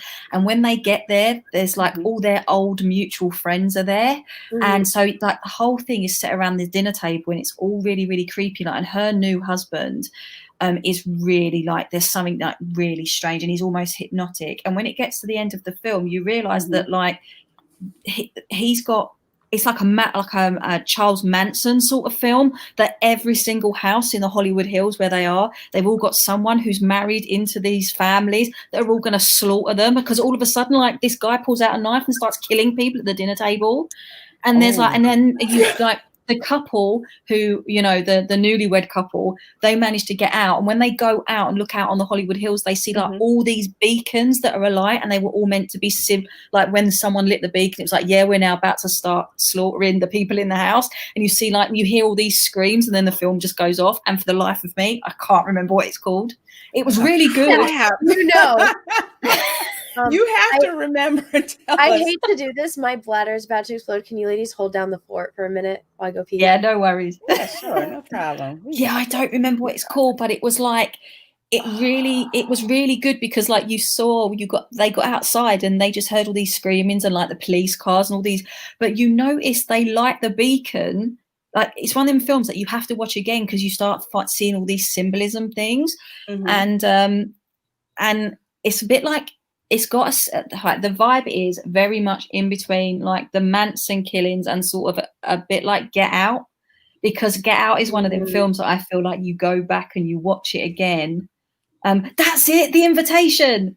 That's what it's called. It's called The Invitation. Ooh, I'm gonna look this up. And you don't notice the things the first time, and then when you watch it again, you realize that they lit the beacon as they went in, so it was all I'm sure they're right.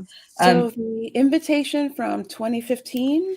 I'm sure that's what it is. I'm just going to look it up myself. Yeah, man accepts an invitation to a dinner party hosted by his ex-wife. That's the one. An unsettling affair that reopens old wounds and creates new tensions. Logan Marshall Green. I haven't heard of him, but there's no one famous or no one that I recognize in it. But you know, like when you just, you know, I do it on my Netflix all the time. If I'm watching something, it will then recommend something that's very like that. So I end up going down the rabbit hole of just watching things by one genre. Right. And then half the time I don't remember what they're called. Yeah, there is some crazy films on there though. They do that with me all the time with documentaries. Yeah. I'm trying to remember, what the heck was that film on Netflix that Chris Hemsworth was in? God, I'm sorry. I'm trying to remember what. No, The Extraction. I don't know if you guys have seen that one. No, I didn't watch it. I haven't. No. Oh my gosh, it was freaking awesome. This guy, it's like he used to be former special forces, I guess Australian special forces, and this kid, I guess this rich kid in Bangladesh, gets kidnapped, so he has to go in and like extract them. Yeah. What movie is this? I heard really good things about that. Yes, it's called Extraction. Literally, the last 10 minutes, I stopped breathing, literally, because it's that suspenseful, because they have to get out of the country. But in order to get out of the country, there's all these people shooting at them, and it's on a bridge, and they're going between cars, and it's freaking amazing. I love Chris Hemsworth anyway, but just the suspense in this film, and it's just like this little independent film, but it's just insane. It's insanely good. Was that the one that was on Netflix? Yes. Yeah. Okay. I know Drunk 3PO's in chat. I think Drunk 3PO did a movie review for that for that movie. I think he did. Huh. But I haven't seen it. It is a I have heard good things about it though. I heard that the plot was very standard. Like there wasn't much to it, but there was a lot that happens in the movie. Mm-hmm. I would agree. It's very formulaic, but it's formulaic in a good way. It's like it follows a standard, script development, especially with the conflict and all of that. But yeah, there's a lot going on. I just make a point? We've been talking about Robert Pattinson and not beefing up. Last night I got oh my god, it's so good. I got a new Alfred Hitchcock box set. It's actually 18 filmed, it's Blu-ray, and the box is shaped like Bates Motel, and it's got a hologram on the front, and when you move the hologram, different characters appear at the windows and the birds fly across the front. And it's cool. When you open the box up, it comes with a Bates Motel notepad and a do not disturb sign. It's really cool. And I was watching North by Northwest, and oh my god, if you see how it's been restored, it's insane. But I remember there's a scene in that where Cary Grant is ordering room service, and he's just like wrapped in a towel, and the man was 55, and he had the body of a 30-year-old, and it's like, Wow. You've got people like Robert Pattinson that are not beefing up, and then you've got a guy like in 1959 that looks like a 30-year-old. And men also dressed. Sorry, guys in the chat, this is not like ragging on you, but men dressed so much better back then as well. Oh, I And it's know. like he was Agreed. 55, and I don't know a single woman that wouldn't have said yes. Like seriously, I think I put on my Twitter last night, watching Cary Grant in North by Northwest is pure porn. I think I actually did. Yes, I did. I did actually write that.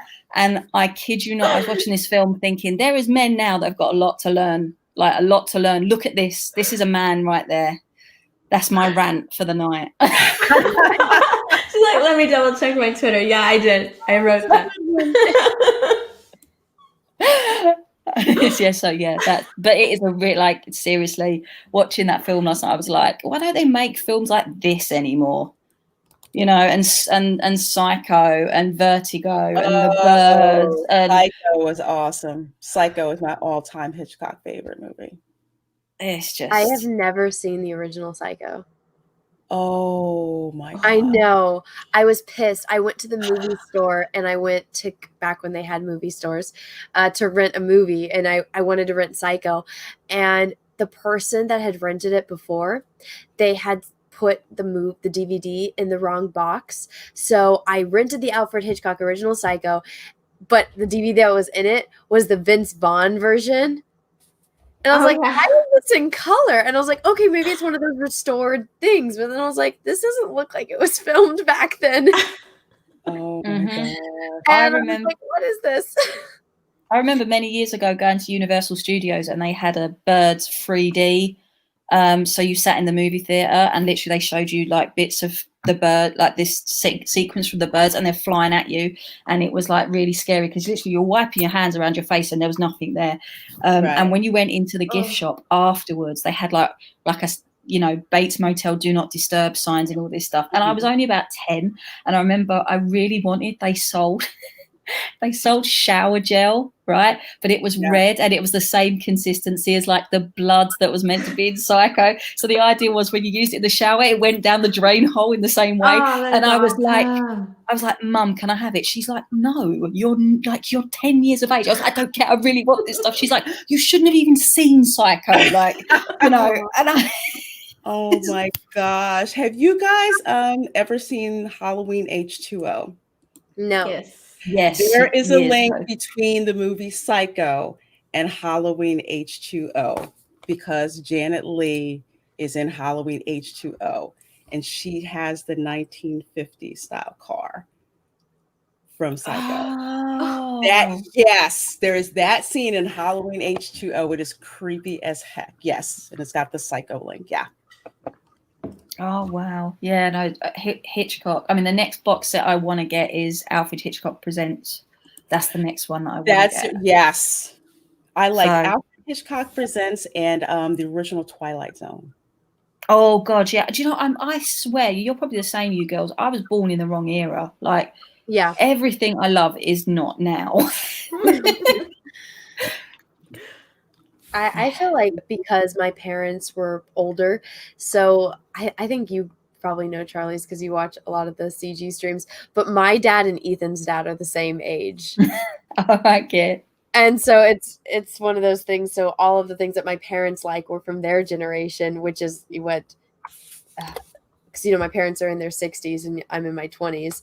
So very large gap because they had me and my sisters later on. But I feel like I like all the stuff that my brother liked, and my brother's in his 40s. And then I also like the stuff that my parents liked. And so I missed the stuff that, well, aside from the cartoons that I watched when I was a kid that was on TV. But I feel like I missed the stuff that people my age like. That's not mainstream. That is stuff that everybody likes. Oh, and we have another guest. Hello, lovely lady. Oh, God. Hello, everybody. Hello, lovely lady. I told him he had a wig on. I just got out of the shower. Sorry, my hair's a mess. It's okay. Oh, my goodness. Okay, work that hair tone. There you go. You almost got it all out your face. Away from the face. Is that the Fat Thor wig? That's now I've got my crown. Yes. And Tiara. I look wonderful. Aw. Oh, you look beautiful. I try my best, okay? I can't be beautiful like all you ladies on this. And then, Aw. oh my God, your name's I have Bree. a beautiful shirt on, but you can't see it. Oh, hey, that is a Who's beautiful. on this shirt? That is a beautiful shirt. Oh, Hey, look. my. How did it come out, Drunk? Gorgeous. How do y'all deal with this hair stuff? Like, We put it back and we brush it. Yeah. We learn to work with it, you know. Ah, that print actually came out really good. it's beautiful, soft. Oh, Mm. well, I'm glad you like it. I don't know if you guys have seen it. So that is from that's from my painting. So I put my paintings on shirts. So this is from the Qui-Gon painting. Oh, nice. And so then I have it on my t-shirt. So that way my merch is like original. You know? Oh, nice. But I guess Bree tonight. Bree, I don't think you met Charlie's. I think that you know Hi, LaRenia Charlie. and Steph very Hi. well. But then How you doing? Charlie's, this is Drunk 3PO. Hello. Hiya. I decided, even though it's ladies' night, we have to be inclusive.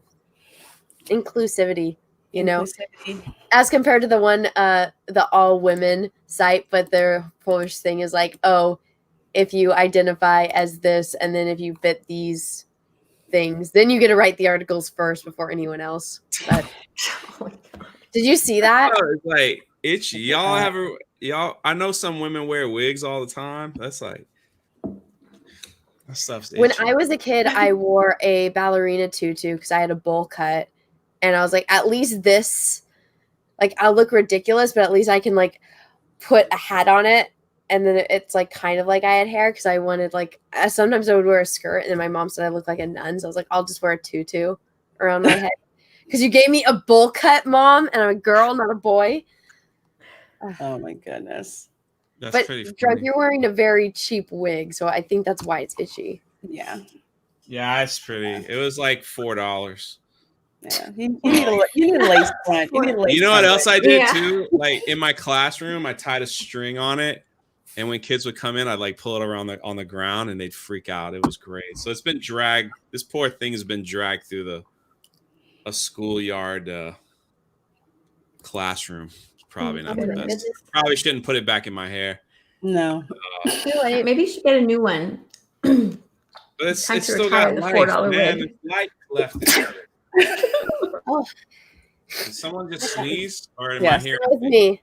Oh. No, I caught a little cold because my dad likes to keep his car in his house like an igloo, and so I have to have like snow gear to go in a car with my dad, and so I was like, this jacket and this blanket and these sweatpants will do, and it didn't, and so I caught a cold in my dad's car, and then staying in his house, it just made it worse. So I've just like I don't have a head cold. I don't have anything now. It's just like all the sinuses. It's like I'm just stuffed full of snot and mucus. It's not fun. Hey, the Garn.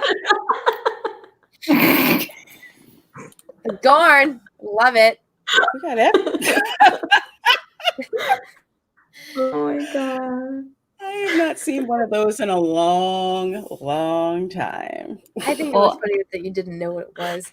Anna, I know that you like creepy. You like stories with like pimple popping and stuff. Like I haven't got a pimple popping story Dr. for you. Pimple Popper is awesome. I haven't got a pimple popper story for you, but I've got a knit story for you. So a head lice story for you. Okay.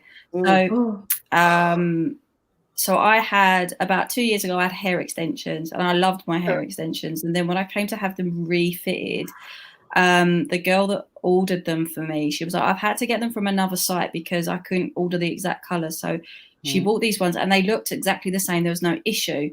The only thing was that she had to bond the tops, and I was like, oh, that's not a massive problem. It just took a bit longer. A couple of days later, I was like, my head was like felt really strange, and I was like, I don't know what's going on. So I asked her to come back, and she's brilliant, like she's my hairdresser now, and she literally, I was watching her look at it, and I looked at, like, she comes to my house to do them, and literally I'm saying literally again, stop it. she was looking in the mirror and I could see her face going white. And I was like, what is wrong? She went, Oh God. I don't think this hair was treated properly. Oh. There was literally, stop it. There was hair lice that had hatched. They'd been growing in the hair and they hatched, and there was some in my head, and she had to like unbond. She had to take the glue out and everything. And when she took the glue out, she held it up and she was like, I took these out just in time because like for every hair extension, there was about 10 eggs in it. And I've never had them since. Even now I'm thinking of it, I'm like scratching my head. I've never had them since. And I was like, even with a wig, I have to treat it before I use it for anything. After that experience, it was like, and she couldn't stop apologizing. She was like, I didn't know it wasn't treated. It smelled like it was treated. I was like, I'm not going to blame you for it. But yeah, just be very careful online where you buy your hair. Hear that, drunk? Or else you're going to have to shave your head. Yeah, you saw the comments that people are putting in my videos, Anna. Did I send that to you about people were complaining about my hair? Yeah, like one tweet or not what tweet. Well, one comment is like, but it was multiple. It was like the same dude hair. or whatever. I love your hair. It's so beautiful, and it's like this person is either having insane mood swings or they're a very confused troll. It's crazy. Do you guys ever get comments on videos of your hair? I got one on mine because somebody said that since I had blonde hair, I pretended to be white. But for God's sake. Oh my God! I'm freaking serious. Yeah, I did, and some friends of mine went in on this person. But yeah. Oh my God, that's stupid. I saw someone the other night that they didn't know you were black because your light was so intense. And I was like, what? That was the best freaking hot take ever. Because I was like, did he say what I think he said? You guys got funny comment. Yeah, I always love coming on Anna's stream because I like to see what people say about me in the chat. And you guys did not disappoint. I have to like leave my chat off sometimes, because sometimes it's really fun to read it as I go along. Other times I have to not have it on because then I just get distracted and then I know, I hear you. But oh my gosh, Charlize, did you ever watch the episode of The Office where they get lice and they all have to stop working and they all put mayonnaise on their head? Yeah. Oh my God. I don't know if that would work or not, but anytime somebody talks about lice, I want to start scratching my head because it makes me so paranoid. Yeah. The worst thing with that as well is that I pride myself on being like a really clean person, and I felt it was so horrible. It was horrendous, and because there's it just was horrible. When I tell people that story, I always sort of finish it with the caveat of, but I am really clean. Like, don't think that I'm just. Well, no.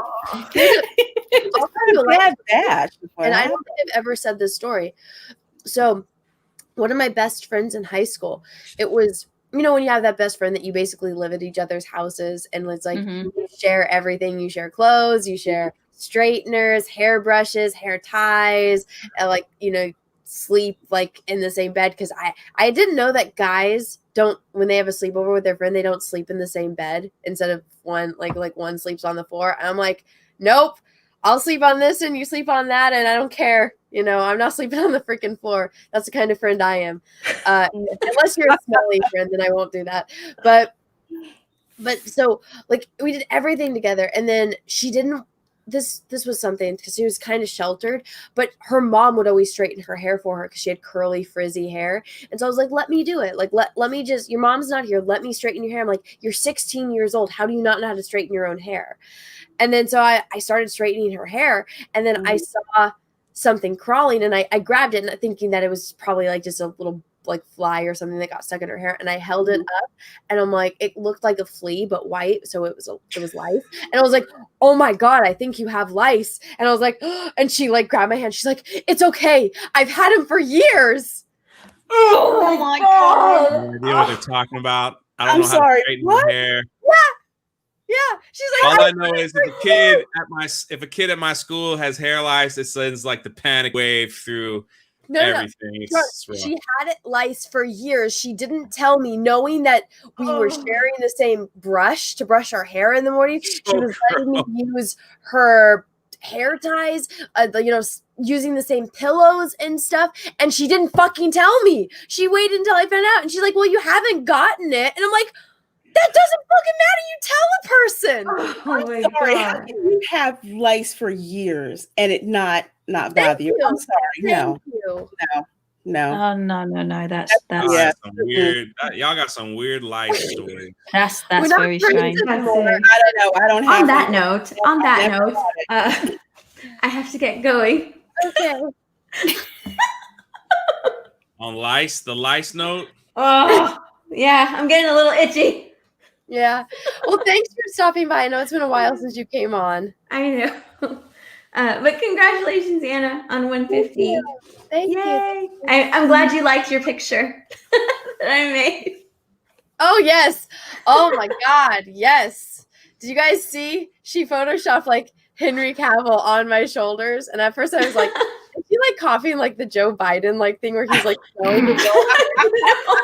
But I was like, I would actually be okay with Henry Cavill coming up behind me and smelling my hair once I knew it was him. Yeah. But yes, I loved it. I'm like, how do I get this on my profile? And you can't like have him coming out of the bubble. But yes, I loved it. Thank you. You're welcome. Okay, I'll see you guys later. Goodbye. Bye. Oh my goodness. Everyone's asking me about Gina Carano. Yes, Oh, I'll yeah. get to all that soon enough. We are friends. Maybe. Did you guys watch her Twitch stream earlier? She did a Twitch I interview. did watch it, and I was spamming the chat. I didn't and see you in it. I was in the chat like saying, "Hey, thanks for happy birthday," this and that. And then when she there was only like 250 people in the chat, and so finally, she go like the guy who hosted was like, "Oh, there's some people in there saying stuff to you." She goes, "Oh, I'm sorry, I can't really see the chat," and I just left. I was like, "All right, if she can't see me talking to her, I'm not staying on the Twitch." So, Well, she said, then you missed it when she said that she's gonna have her friend help her set up a Twitch channel. Yeah, I know. I heard her say that she's used to do Twitch, so there's still hope. She keeps responding to my stuff, so I'm like, It's because she likes you, and she's. I feel like she's one of those people. She likes to be happy, and she kept saying that she's like, oh yeah, the fans, the cosplayers, and I liked specifically when she said everyone that they hired for The Mandalorian, they hired them because they love Star Wars and they love it. And I was like, wow, that's a big change from what we've been getting from everything else. It's nice to hear people working on this actually love it. Because that's the thing with Star Trek is if you're a Star Trek fan, they will not hire you. Seriously? Yeah. Mm-hmm. Well, that explains a lot. But I'm not stalking anyone. won't go that And yes, way. I know she went out with Cavill, and I said that in my video. I was like, Bless I got you. Thank you. Cavill got nothing on me. I can stand behind a computer and fix a computer with a tank top on. LaRena's met me, right? She knows how big I am. She knows how big and tall and how I command the room. See? I think you're taller than Henry Cavill. Are you? Yeah, he's I'm 6'2". 6'4". He's 6'2". Oh, it's about 2 inches. Mm-hmm. Yeah, so I am taller than him. That should be your pickup line to Gina Carano. I'm taller than Henry Cavill. I did. I said that in the video. I was like, Gina, I'm 6'4". I did. Now. I heard that. Come on. Your video was so funny, though. Hey, I got a response from William Shatner, and I was like, I'm going to make a t-shirt of this, and I'm going to wear it with just him retweeting my tweet saying, yeah, Fandom Menace, come to Star Trek convention. I'm like, Pretty cool, though. This is the greatest day of my life. Because Mark Hamill is an asshole. And every interaction I've had, he's just been an asshole to me. Every interaction I've had with William Shatner, he's been a doll. So I'm like, ugh. Mark Hamill? Yeah. Yeah. Mm-hmm. He's mean. There's just no way. Like, people in the chat are hilarious. Yes, Drunk is taller than Superman. I'm more handsome too. Why? Thank you. That's that whole thing started from Jeremy. It was just a joke, and it's just taking a life of its own. Like I don't know, but whatever. I'm always really scared to meet famous people that I love when I go to Comic Cons. Like when I met, in case they're like shitty and it ruins everything. Well, I did have that happen where I met someone who pretty much was kind of shitty, but sorry, I didn't mean to say that. But for the most part, the actors I met have been cool. Like Shatner, he was cool. He just seemed kind of freaked out that I was more interested in talking to Avery Brooks than I was him. But that was all right. Is Avery Brooks as weird in person as he was? Because I remember watching that one documentary that he did about the captains, and Avery was all he wanted to do was play the piano, and he wasn't really answering the question. So is he like that in real life, or was that just one of those weird coincidences where he was just in a very creative musical mood? One of those weird coincidences. Okay. Because I've met him on a couple occasions, also including on the Star Trek set, DS9 set, Paramount. So yeah, it's kind of like two different people. He's got that eccentric side stuff, but whenever I talked with him on set, I didn't really see that eccentric side. He was more into the, like, I would say college professor side, because he used to be one. That's cool. Yeah, he used to be one. So I think the best person I've ever met at a Comic-Con was Stephen Yeun, who played Glenn in The Walking Dead. He was absolutely lovely. Yeah? He was really, really lovely. I stopped watching when he died. Yeah, he was lovely. I had a blank copy of the Walking Dead comic, like the ones that got the blank front covers, and I drew a picture of Glenn on it because my brother is a massive Walking Dead fan as well, and Glenn was his favorite character. And I took it, and I took something else, and I said, like, will you sign these two things? I know you're only meant to like sign one. And he's like, no. He went, who's the second one for? Because I think they get a bit funny about you like selling them on. And I said, oh, it's for my brother. He couldn't be here. He's at work. And he actually let me film a little message to my brother on my phone, and I sent it to him on the WhatsApp. And literally within 10 minutes, I've just done it again. Within 10 minutes, my brother phoned me up and he was like, oh my God. Like, he was so shocked. The second best person I met, I really want to say he was the first, but it was because I didn't have any massive interaction with him, was actually David Duchovny. And the only reason he was so quiet was because he said, I'm really sorry that I'm quiet, but I'm really jet lagged. I arrived this morning. So I had like the package where I met him, and he signed something with me, and then I had my picture done with him. But when I went to have my picture done, he actually remembered, because the conversation we'd had about the picture that I got him to sign. So at least that was nice. He remembered. But I was really super nervous about meeting him, because I was like, oh my God, I've loved you since I was like 11. If you're an asshole, it's going to destroy my entire existence right here, right now. I so totally understand, because the coolest person that I ever met at a comic convention, or actually a sci-fi convention, was Jason Momoa. He's lovely, apparently. Like, he does loads of them over here, and everyone who's ever met him I know says he's really nice. He is the nicest guy. He's tall as hell, but he is the nicest guy. He was just like, yeah, I'm just glad you guys want to come see me, and I'm glad you like to watch the show. This was when he was on that one Stargate spinoff. He's like, I'm just Stargate Atlantis. Yes, Atlantis. So that's when I met him, and he was kind of like, you guys just want to see me, you want to talk to me, and he's just like joking with people. Absolutely fun guy. He was great. I know none of y'all probably have no idea. LaRenia might. Do you know who Dan Marino is? Mm-hmm. Yeah. Yes. The quarterback. He was Miami. In the Dolphins. Yeah. Mm-hmm. Oh man, I'm very impressed. You know why I know that? Ace Ventura, Pet Detective. Yes. Yeah. That's the same reason I know it as well. He was in the mall. He was in Aventura Mall. This was a long time. I was a lot younger, and I saw him. He was in the food court, like sitting down eating. And I was with my friends, like, oh my God, it's Dan Marino, the greatest quarterback of all time. Aventura Mall is like the mall in Florida where it's like really rich people go shop there. Mm-hmm. So I went up and I was like, give me some. I need an autograph. Give me some. So we had a napkin and a pen. And I read, Angry Vader's like, I love this story. I walked up to him like really slow. And I was like, excuse me, Mr. Marino, can I just get an autograph? And he looks up at me and he's like, I'm with my effing family. And that's all he said to me. He looked up and then he just went back to eating. Oh, I didn't see anybody sitting next to him. He's like, I'm with my effing family. And then I'm like, I stood there like an idiot, like, okay. And I just walked away. My friends were like, did you get it? What happened? I was like, he said he's with his family.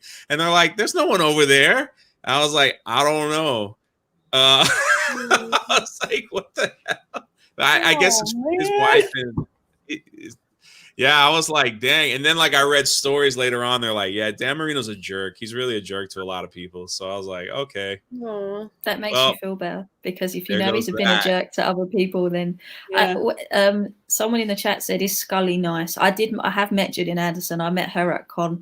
I embarrassed myself in front of Gillian Anderson because Scully was always my favorite, and I stupidly turned around and went, you know, when I was younger, everybody wanted to be like Britney Spears, but I wanted to be like Dana Scully. And I was like, you did not just say that. You're a 33-year-old woman. What the hell did you do that for? You know what? You're not a hero, okay? But she was really nice about it. She was like, I get that a lot. And she went, I really like the fact that people feel that way about. So I walked away. That was 4 years ago. I walked away. And I was with my mum, and my mum went, you did not just say that. I went, I did. How ridiculously stupid was that? And she said, I'm sure she understands. And my mum spent the whole journey home trying to convince me that I shouldn't just go and die in a rabbit hole somewhere of embarrassment. So that was funny. You know what? That was actually, that actually probably really did make her day. It probably did, yeah. It really did. Because a couple of times I've had to sit with some actors while they're signing autographs and stuff and talking to people. And they just love it when, well, the cool ones do, when people are just talking to them, even the ones that are so nervous that they can't really talk. And they're just like, it's okay. Really, it's okay. It's okay. So yeah, no, you were probably memorable in a very good way to her. Hopefully. I'm gonna take that with me and ignore the shame I felt for the last 4 years. No, because I would have done that. Right now, I would have done it. I knocked over an elderly gentleman at a convention, and I didn't realize until after his security helped pick him up who he was, and I was like, oh my God. Who was it? It was Chekhov. Oh. So I was at a Star Trek convention. I went to Vegas for a Star Trek convention, and me and my friend it was the first time doing the walkthrough of the vendors section. And so it was on a Thursday. So I think it was just Chekhov and Sulu that were doing talks that day. So it was kind of chill, because then everyone comes on like Friday and Saturday. And so we had watched like Chekhov speak, and we had watched Sulu speak. And so then we're like, okay, well, everything is kind of done for the day except for the dinners and all that later. But let's go walk through the vendors thing. And we're going through. And I met Gene Roddenberry's son, which is really cool. And like, I think it's because we were like obviously the youngest ones there that weren't there with parents. And so he's like, oh, okay, even though I had an extra costume for my friend, so she never seen Star Trek, so she was just there with me, so I didn't have to go by myself. And so he's all excited because he's like, oh, like two young girls that like Star Trek, and like we looked like we were 12 dressed up in like the uniforms and whatnot. And he's like, oh, like you guys like it? And it's like, yeah. And he's like, oh, like nice to meet you. And I was like, oh, my friend's like, I don't know who the fuck this person is. Cool. And so I was like on cloud 9 because like, you have no idea who just talked to us. This is the coolest thing ever. And then we keep going and we're looking, and we were at the end booth, and I wasn't really paying attention because you were, when you're shopping and you're like in the zone of like looking at what was right there. And me being a teenager with a budget, well, fine, drunk, a teenager with a budget, it's like you walk through the entire place and you figure out what you want, and then you do the math in your head on what you can afford. And so I'm looking down, and I just remember I thought my friend was on this side of me, but she was on like she had moved, and then somebody came up, and so I was like, oh, she's not there, and I turned, and like somebody else had been right here, but then Walter was right here, and when I spun, I boom knocked him over.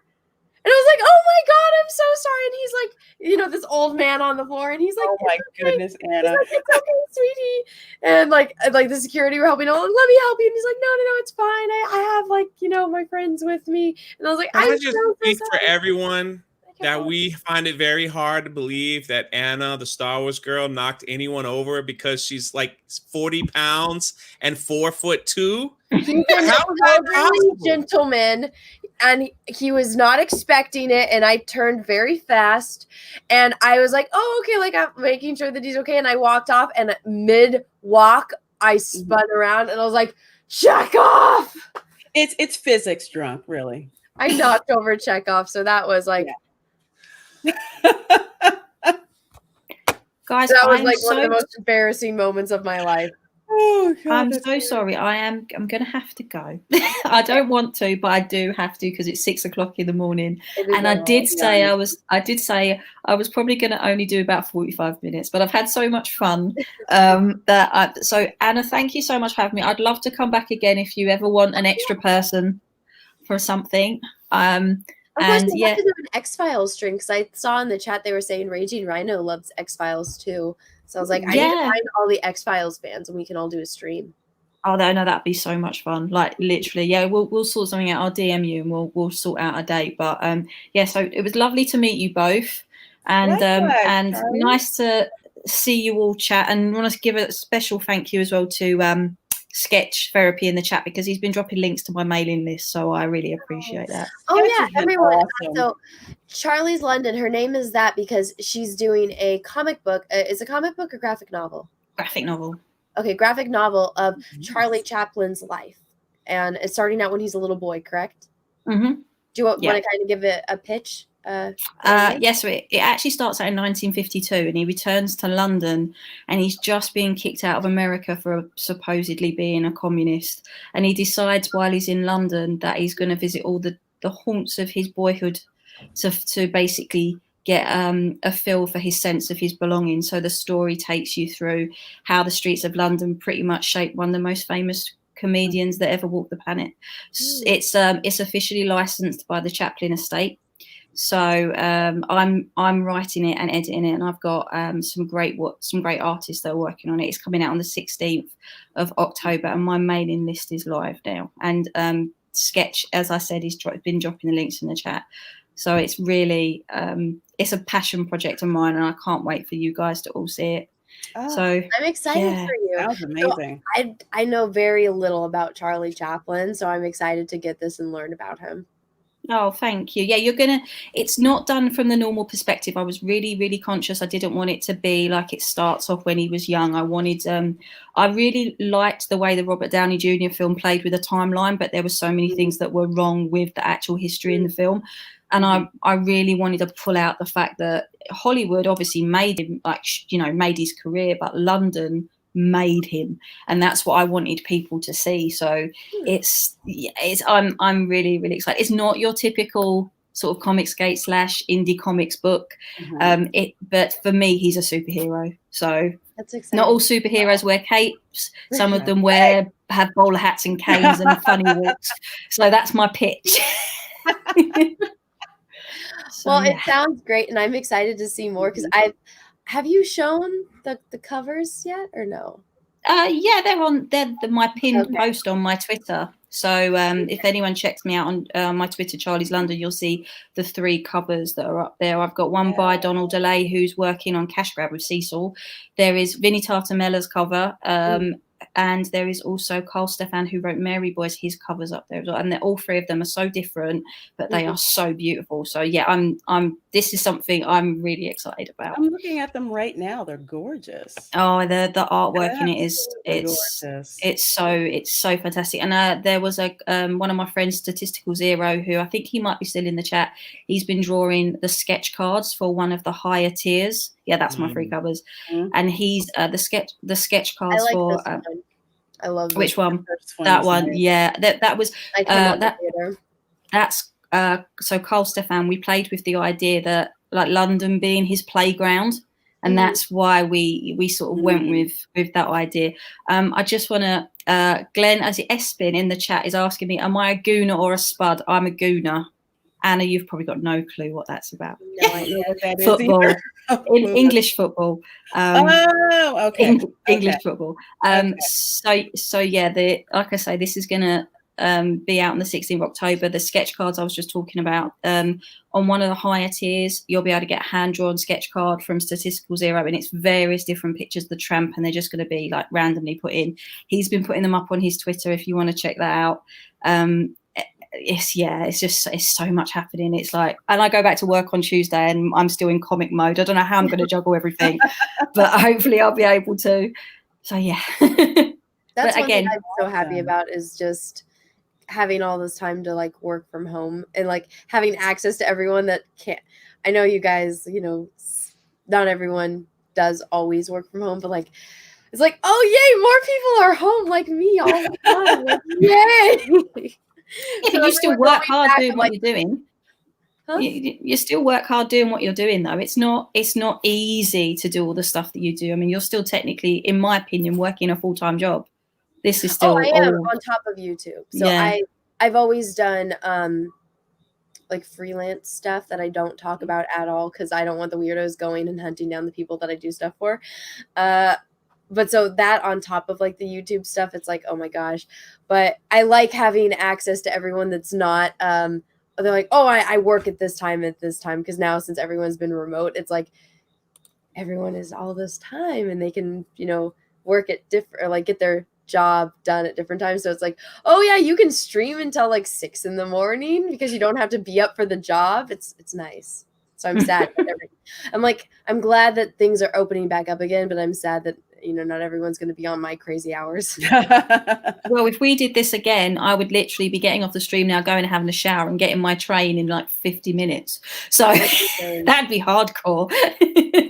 But yeah, like, so thanks, Anna, for having me on. Like I say, if you'd like to have me back again, I would more than happily come back. And see you guys later.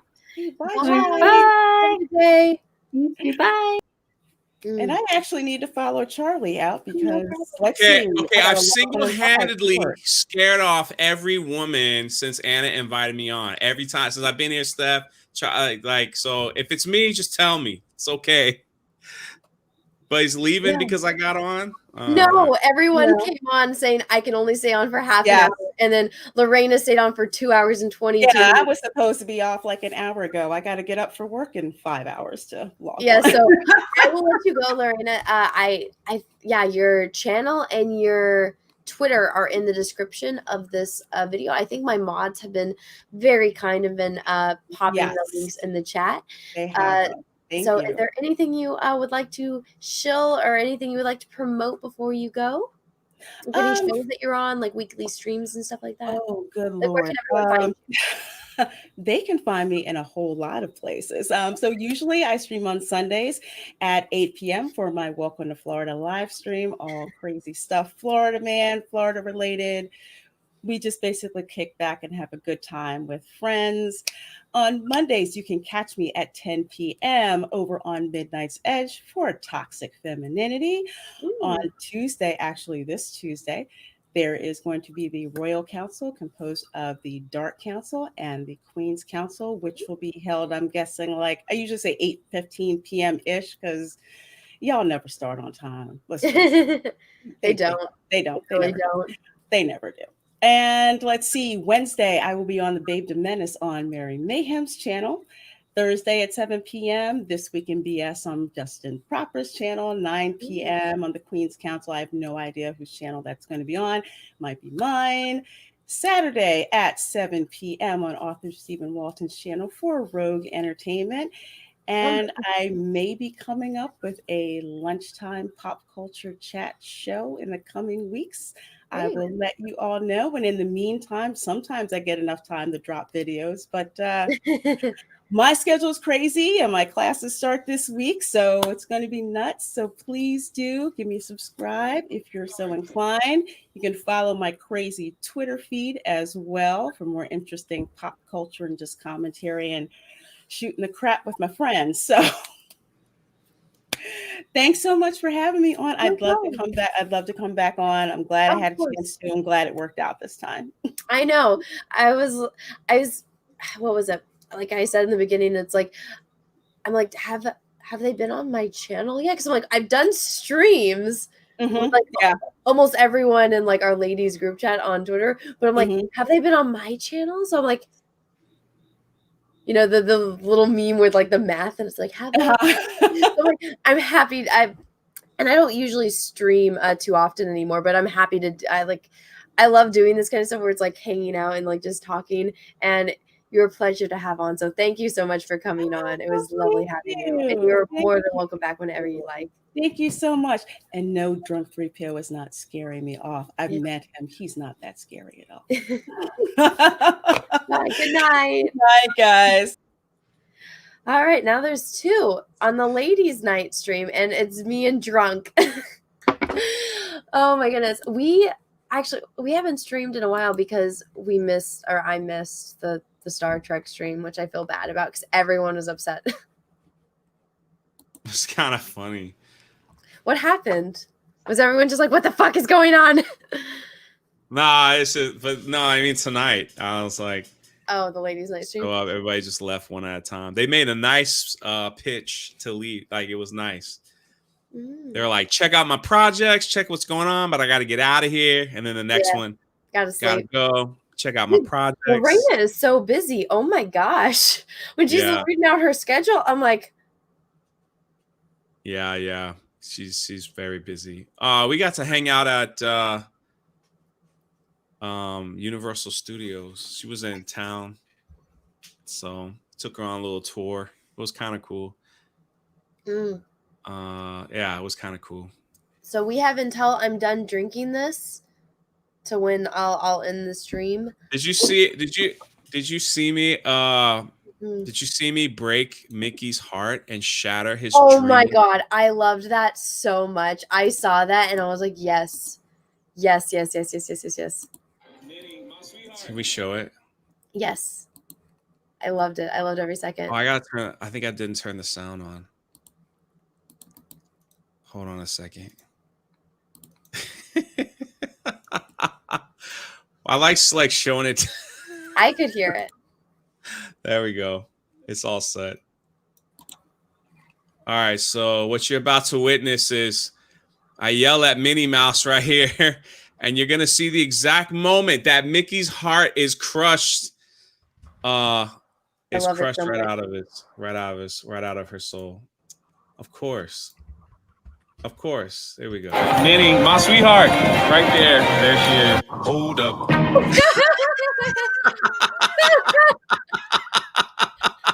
Look, he can't even look at me.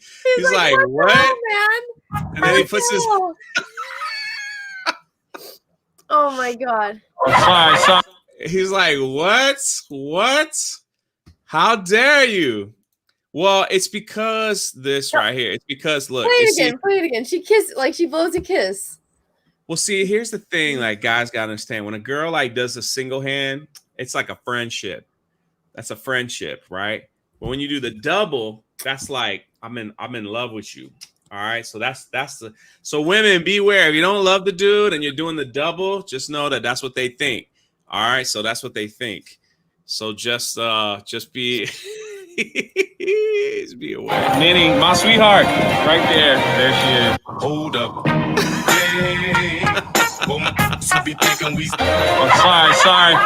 sorry. I love it though.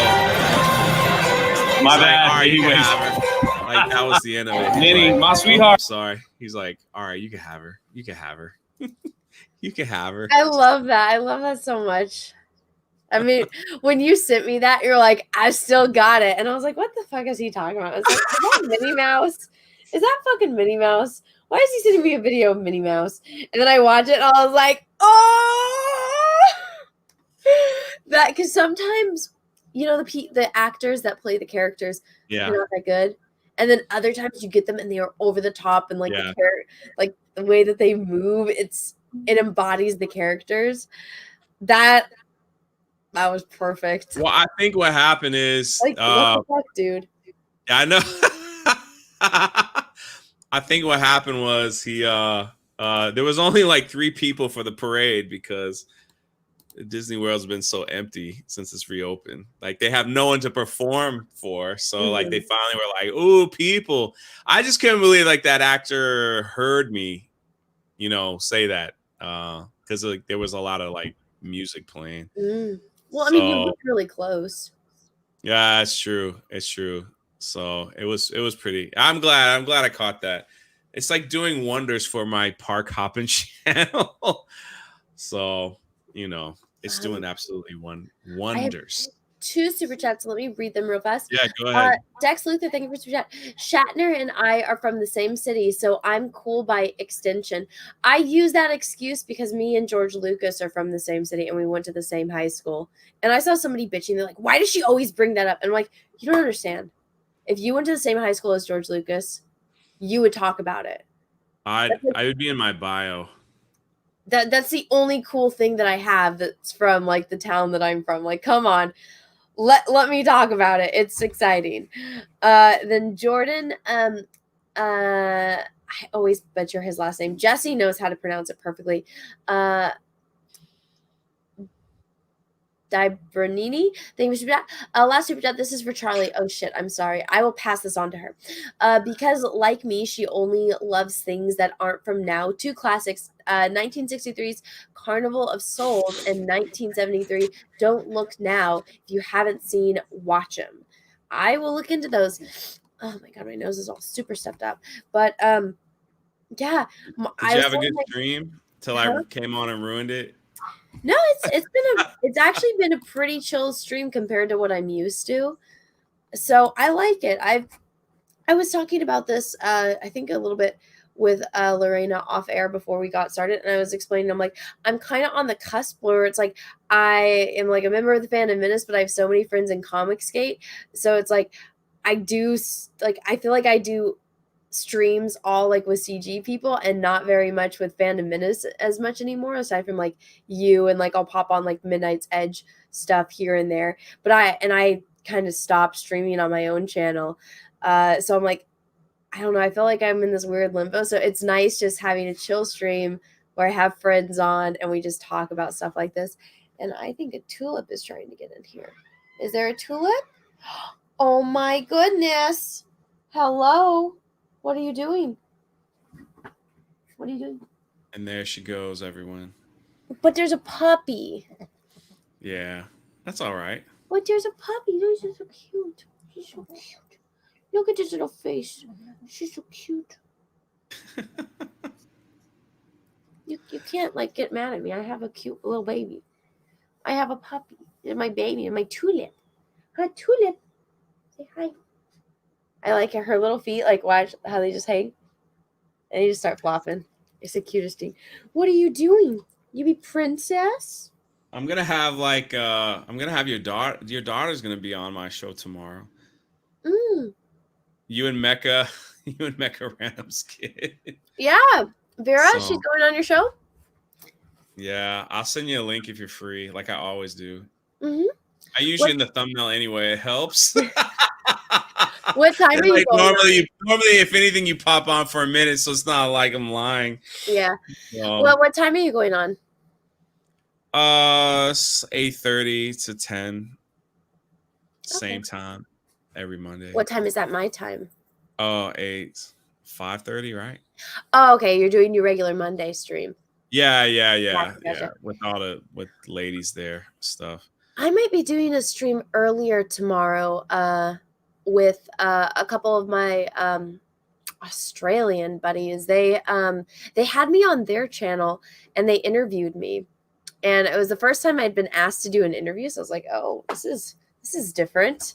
And I don't know if I don't remember. It's been like a month or two. I don't remember if I represented myself very well. But they have a comic book coming out. So I'll have them on and we can talk about that and like just kind of hang out tomorrow. But then I'll make sure that it's over before your stream so I can pop into yours. Yeah, say That's hi. exciting. Say hi to Vara.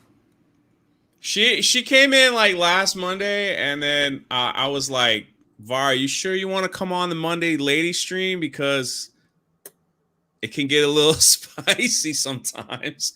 And she's like, I'm old enough. So I was like, all right, that's cool. So I was like, no problem. Don't want to I cause was you totally any. happy that she was chill with like me tweeting that she was my daughter. Loved it. Because, you know, He thinks it's funny. At first, I was like, I've never talked to this chick before, and I've never interacted with her before. And so somebody said like she looked like me and Mecca random, and I was like, yeah, that's our daughter. And then she's like, yeah, hi, mom. And I was like, okay, cool, she's cool. Yeah, she's pretty funny. So it should be fun. It should be fun. She always like comes on my Twitch streams to harass me like for a good hour. That's funny. Yeah, so it is what it is. But it should be good. And we're still on for Wednesday, right? Yeah. As far as I'm aware, unless you want to cancel it again. No, I look forward to that, man. It's like a break from all the nonsense that's going around. So this is going to be your first 2-parter episode. Yeah. You excited?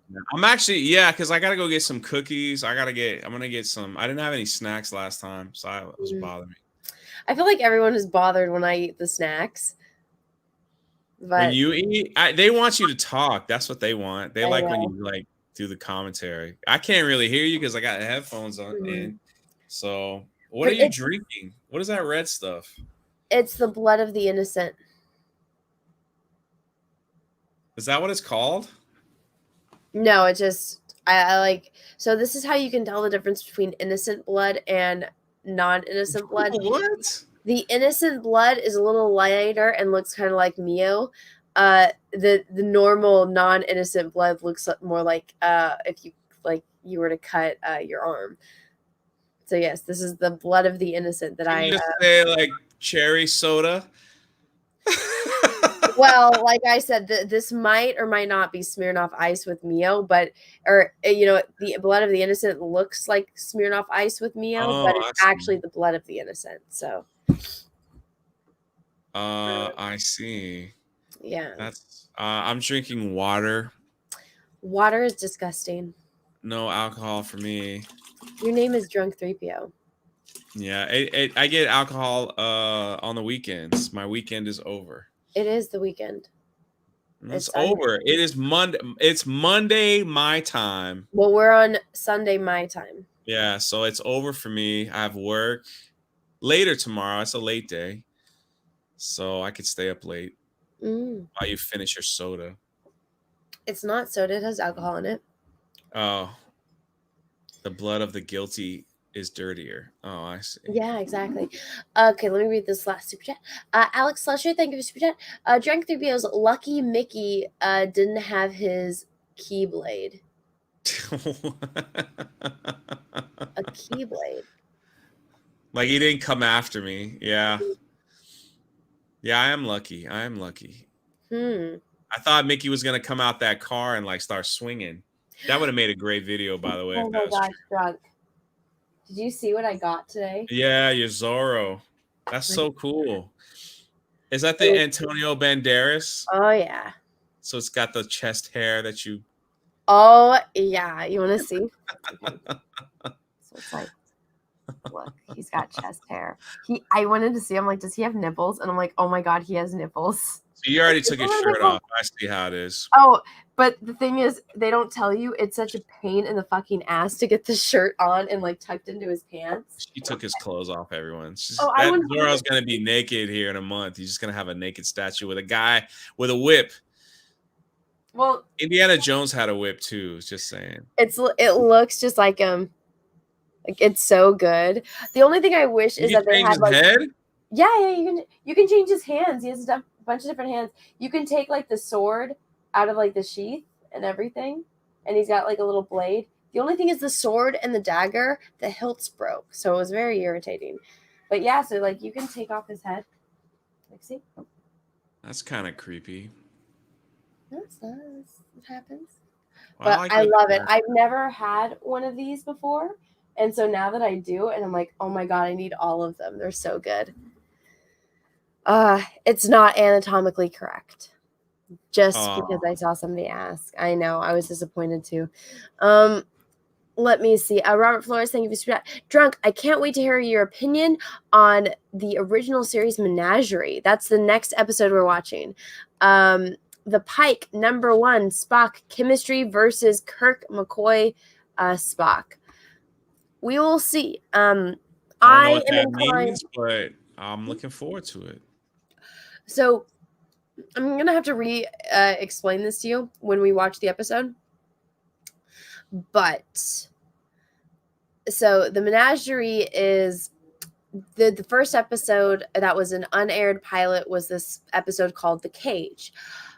It's very controversial. People love it or they hate it. I've never met anyone in the middle. And Spock is very different. It's, in my opinion, goofy. And but here's the thing. A lot of people like Pike.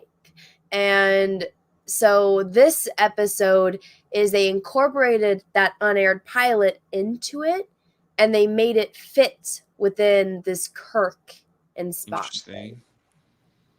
So Interesting. I like the way they did it with the Menagerie. I don't like watching The Cage though. Interesting. So, and it's. I don't know how you're going to feel about it, just from your reactions to past Star Trek episodes. And I think I'm like, oh, he's either going to like this, or now I'm kind of getting the gist of what you like and what you're not going to like. So it's kind of up in the air, but we will Frank the see. Bunny says, forever explaining things to drunk should be a stream in itself. I'm like a sponge, my dude. I'm like a sponge. I try to take it all in and then I process. Okay, here's the thing. I never heard it was controversial. So I watched all of the Star Trek on VHS tapes. And so you either got them from the thrift store or you went to the movie store and you rented it. And I remember I was like, I haven't seen this one. And I just remember the person at the movie store was like, don't watch it. And they pushed it away and they wouldn't let me rent it. And so I was like, okay, I think that I don't know, that must have been to somebody like their version of The Last Jedi or something. But, you know, it is what it is. I think you should eventually watch it, but I think the way that we're watching it makes a little bit more sense. Drunk is going to love The Cage. You know, that's the thing. It's like everything that I love that I think Drunk is going to love, he loves, I don't know. He kind of likes the opposite of the stuff that I like. Like, I really like about those sandy pots. I mean, that's all. I thought you were going to love that episode, and no, you didn't. You're like, why the fuck is it the sand in the pots? Yeah, I'm not, I don't know. Those things kind of bother me. As a teacher, try to figure things out. That's all I'm saying. And like the sandy pots were kind of funny to me. That's all. Well, I was like super shocked at like how much you like the Corbomite move, or you're like, yeah. Because the plot, the twists were they caught me off guard, so that was pretty good. I didn't like the children episode. That's the least favorite. Miri. Yeah. Does Drunk like The Sopranos? I love The Sopranos. I watched every season twice. Drunk is too smart to like The Sopranos. No, I love The Sopranos. Let's stop talking about it, because you don't like I was it? at my limit of how much I could tolerate of that stupid show last night. Oh, I loved it. And then I don't like gangster stuff.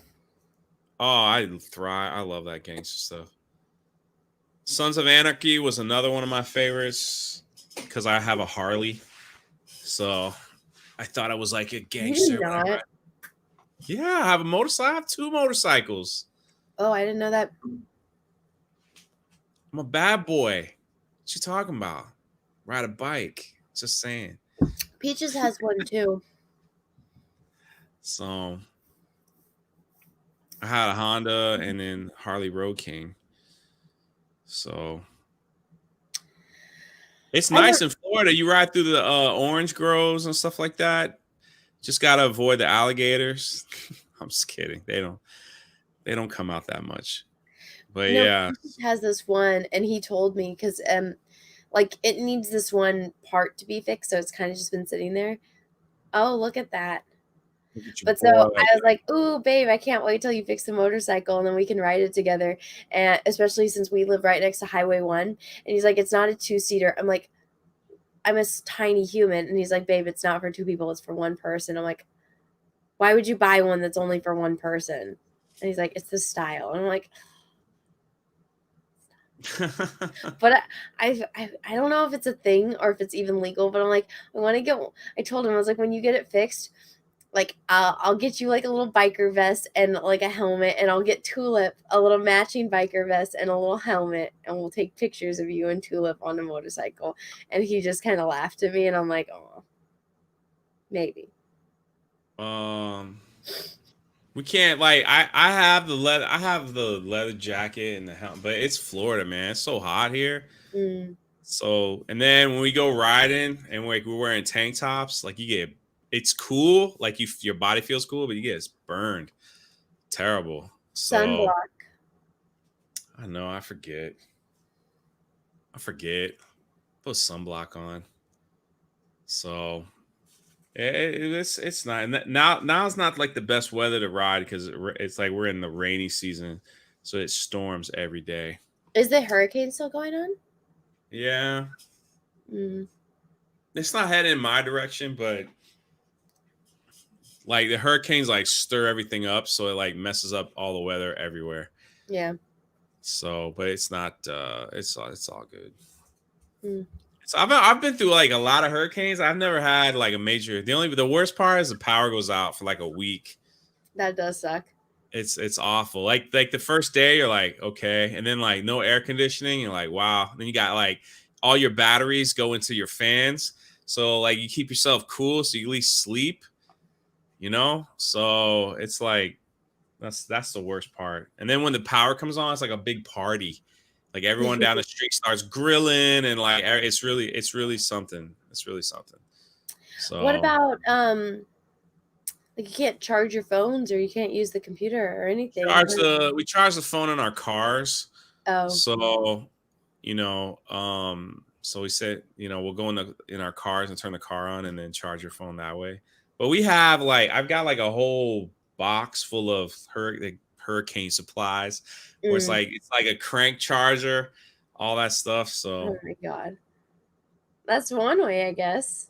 there's drunk R2D2. He goes into my comment section of my videos just to tell me that he's better looking. Drunk R2D2? And now he shows up in this chat here. Yeah, I don't know I have no idea who that is. Well, at least you're taller than he is. So Sketch says that's a t-shirt. Drunk is looking good. Yeah, it is a nice shirt. Thank you. Thank you. If you want that t-shirt, you can purchase it at my Teespring store. It's my painting. I need to ship that painting out tomorrow. Tomorrow's Monday, so I'm shipping that painting out. But when I was back at my mom's house, I want to tell the story, but my bladder is just like about to explode. Nah, Can yeah, you hold I down know. the fort for like a minute while I go pee? Hello, everyone. Welcome to Ladies Night on Anna, That Star Wars Girls channel.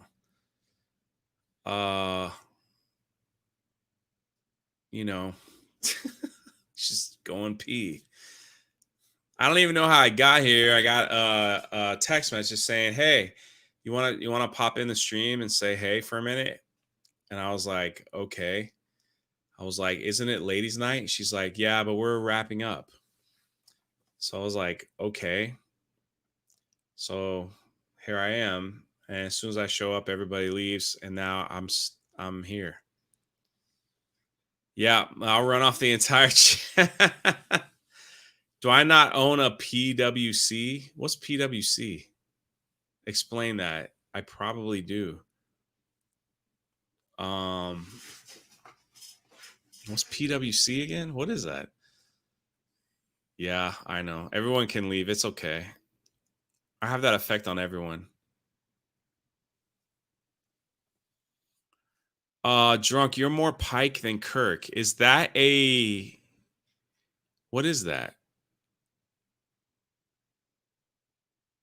What is that? Is Pike a good character? This is like Drunk's first time trying to stream. What do you teach? 5th grade English and history. But everything's online. I really liked 5th grade. I'm the best 5th grade teacher ever. Oh, yeah? Anna admits that Drunk R2D2 is more handsome than Drunk 3PO, and all I am is taller. So you obviously know who Drunk R2D2 is. I have no idea. I just said that because I thought C-3PO is taller than R2-D2.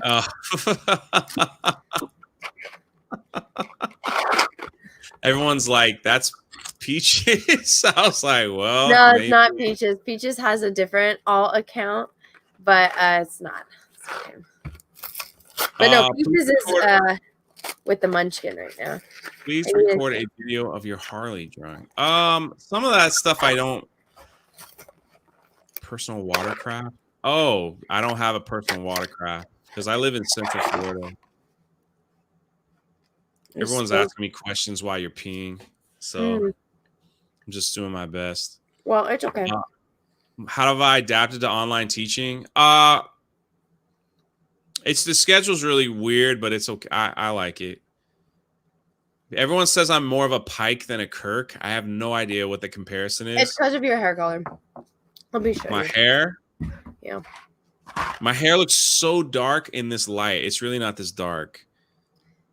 Is it more light? Yeah, like my hair looks like black. It's not really. No, it's oh my god. Why is that the version of Pike that pops up? Makes me upset. Okay. So this is Pike.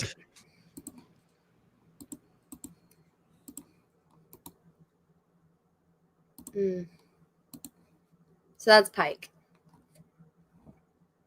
All right. He's got nice eyes. He was like a movie star before Star Trek, and William Shatner wasn't really known. But so he was the captain of the Enterprise before William Shatner, or before Captain Kirk. I don't want to talk too much about it because then it's going to spoil stuff for you, and it's kind of more better as you find out as you go. But yeah, Drunk would make a great Mr. Fantastic. Yeah, my hair is like gray on the sides. It is what it is. What was the other question? Have any of your students found out that you do YouTube? Yeah. How?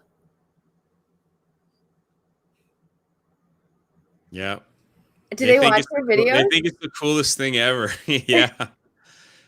Yeah. They know about you. They know about you. They know about me? Gamers. Yeah. Kids and they know about me.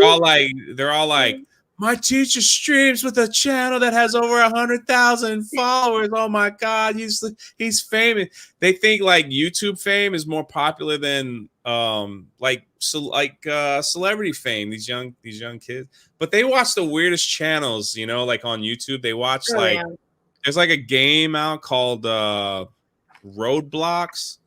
Like Roadblocks, I don't know, but they obsess over Roblox, and then they watch this guy. He's got like millions of subscribers, and all he does is make like DUI candy. He's got it's crazy, and they all watch They like Mr. Beast.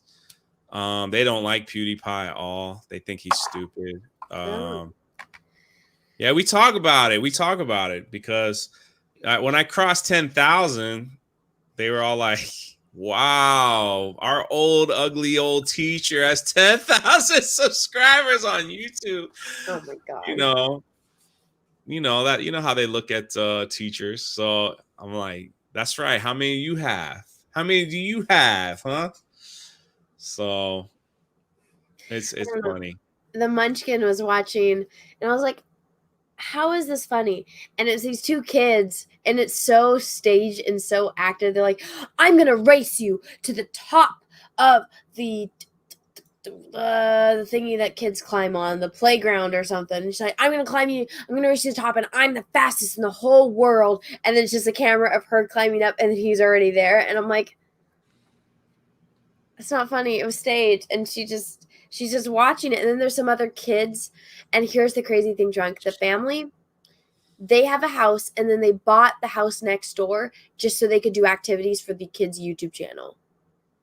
And like the dad and like the mom, they build like cardboard box houses through the entire house, and the kids go through it and they play games. And then like when they go to the beach, they like do like challenges, and those are their videos, and kids watch them and eat them up. I'm like, and then you can go on Social Blade and see how much they make. And I'm like, they're making $24 million a year doing that. Yeah.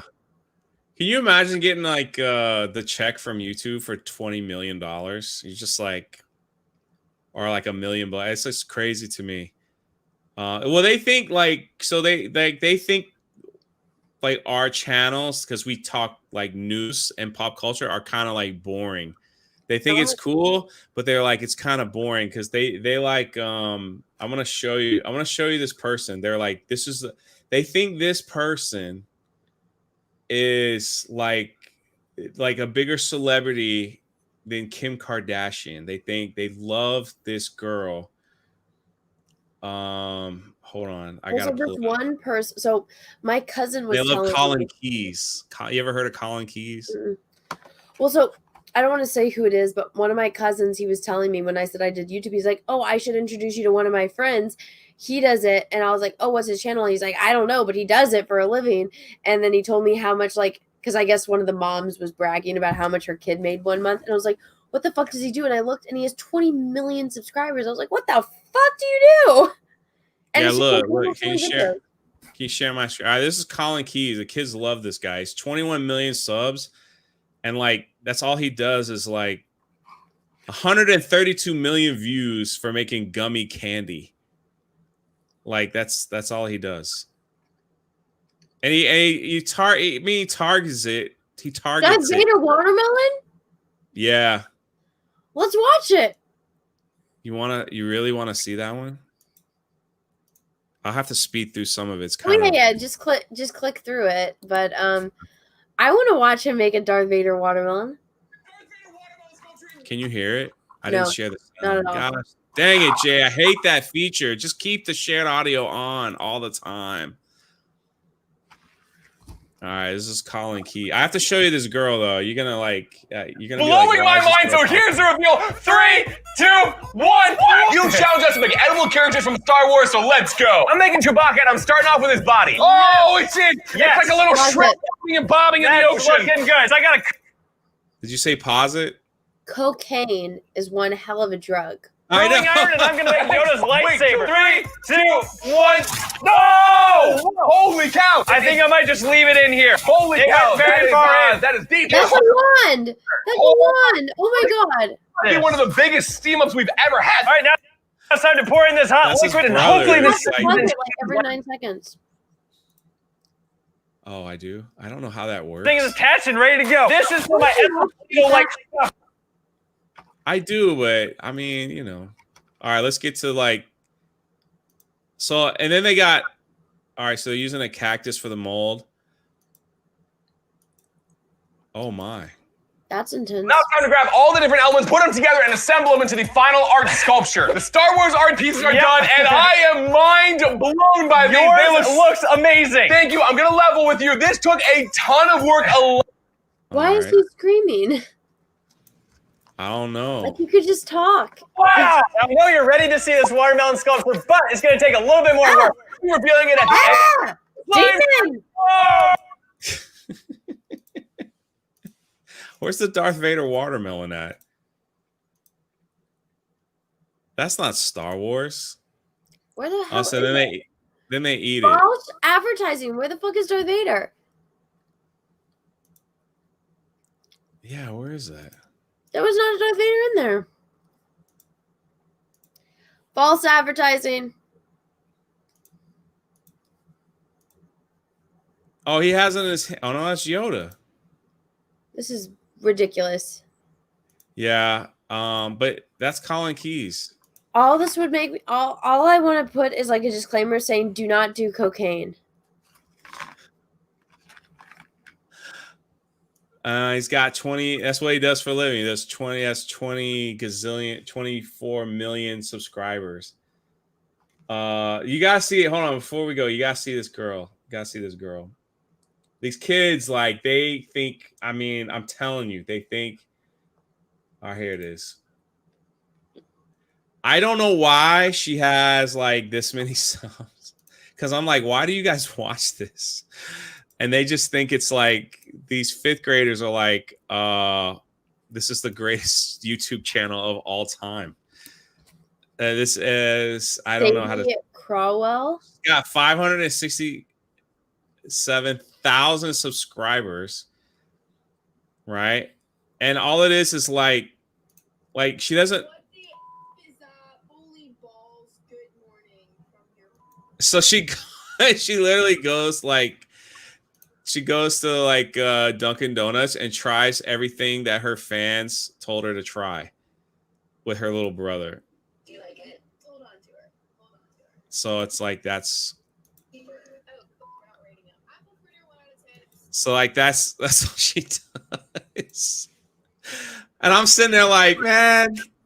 I asked them, like, I was like, well, what if I start making videos like that? They're like, ain't no one want to see you to eat things like that. I'm like, okay. I don't know. That spicy chicken sandwich one was hot. Yeah, actually did really well too. So like one of her the ones that the kids love the most is where she goes on.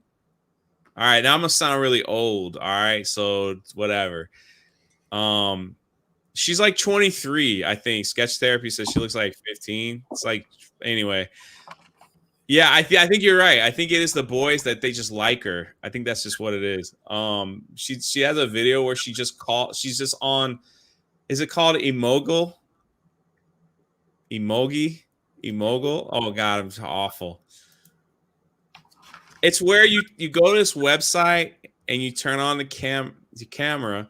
And you just hit a button and it randomly puts you with somebody else to talk to. Isn't that chat roulette? Yeah, it's like chat roulette, but it's another one. It's called Emogle or something like that. So she goes on there. So the kids are like, they call me Coach J because of the basketball coach, but they're like, hey, you gotta watch this. This is the funniest thing. And so I'm like, okay. So you're like watching it. Like, this is so. I was like, why do you find this popular? She's literally just talking to people and like saying, "Oh, you're stupid." Yeah, all right. Everyone's putting in the chat. Omegle. That's what it is. I said it wrong. I think she says it wrong in the video on purpose to make a joke, but almost 500,000 subscribers. People are crazy. But don't you like see stuff like that and you're like, I work so hard on my channel for my 10,000 subscribers. Well, for me, I found the things that are the most successful on my channel are the things that happen on accident. Like the ones that I planned, like I put a lot of hard work and effort in this, they get nothing. Like 0 view. Well, I shouldn't say 0 views, but they don't get even like what I would consider worth making a video for on my channel now. As compared, obviously when you just start off, it's different. But so like my Qui-Gon painting, like me painting Qui-Gon, I was, working on that painting in between other things over like the period of months, filming that, editing that. It took a long time and it got 3,000 views. I do a half. Well, I shouldn't say half-assed, but, I held my phone up and I pointed at my iPad to do like a little news update video, and that got 10,000 views. So a video that took me literally 10 minutes to make got more views than a video that took me a long time. I try to tell people that, like, they're like, you should like put more pause. Like, you don't understand. When I spend like a whole day editing and everything, and then 500 people watch it compared to me just going, oh my gosh, Gina Carano just shouted me out on my birthday. And it's like 2,000 views and counting right now. I'm like, you guys understand? People are saying don't let kids go on that site. They're not allowed to go on that site at school. Like they can't. Like we got everything's blocked. So I don't know anything about that site. And then Lukov, I see you said do a room tour. I did do a room tour before I moved and built this one. So and nobody really watched that one either. So it's one of those things. It's like when people ask it, and then only a few people watch it. But so like one of the videos, the video that did the best on my channel, I was literally sitting on the couch with Peaches and like, I'm tired, but I was like, I know I need to make a video and I don't know what to talk about, but I need to have a video because it was one of those things where I'm like, I have to do a video every single day back when I was in that kind of mindset. And so I just got off the couch and I went into, my little area where I film my videos, and I'm just like, what am I going to talk about? I'm like, okay. And then I kind of just went on this little rant and I just posted it. And that was the one that did the best on my channel. And I'm like, I don't know why. That was just me like talking, for 10 minutes. And that did the best out of all the other ones, That's what I'm saying. YouTube is just, it's weird. It's very weird how it works. So that's why I said, I'm like, I think I'm going to start an art channel so that way all of my art videos can go on that separately, because if I put it on this channel with the algorithm, it just destroys it. And I'm like, I put a lot of hard work and like effort into, well, it's not that I don't put hard work and effort into my regular videos, but it's like, that's different. But because this platform wasn't built for that kind of content, it doesn't promote it.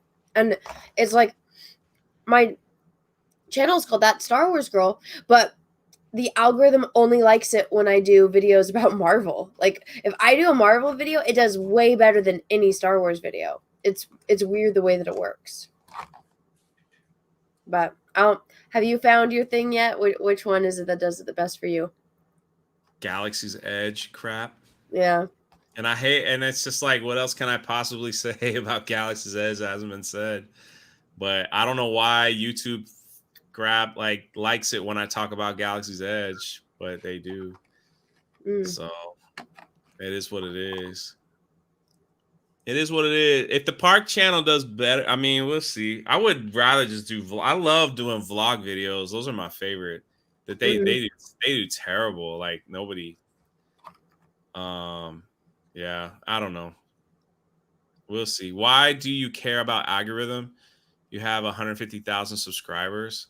Because I would like to continue to grow. Yeah, it's all about growing, and it's about expanding your audience and stuff like that. So, it is weird. It's just like I eat a Popeye's chicken sandwich and it instantly got a couple thousand video views. Drunk do a feet reveal stream, rake in the cash. Interesting. Have you not shown your feet? Yep. I think so. When I'm at on the other channel, maybe like theme parks, like you see my shoes, but not my bare feet. See, you can see my feet sometimes, and like I saw your feet when you tried on the socks I sent you. Yeah. But I mean, you can see my feet in like certain pictures and stuff. But I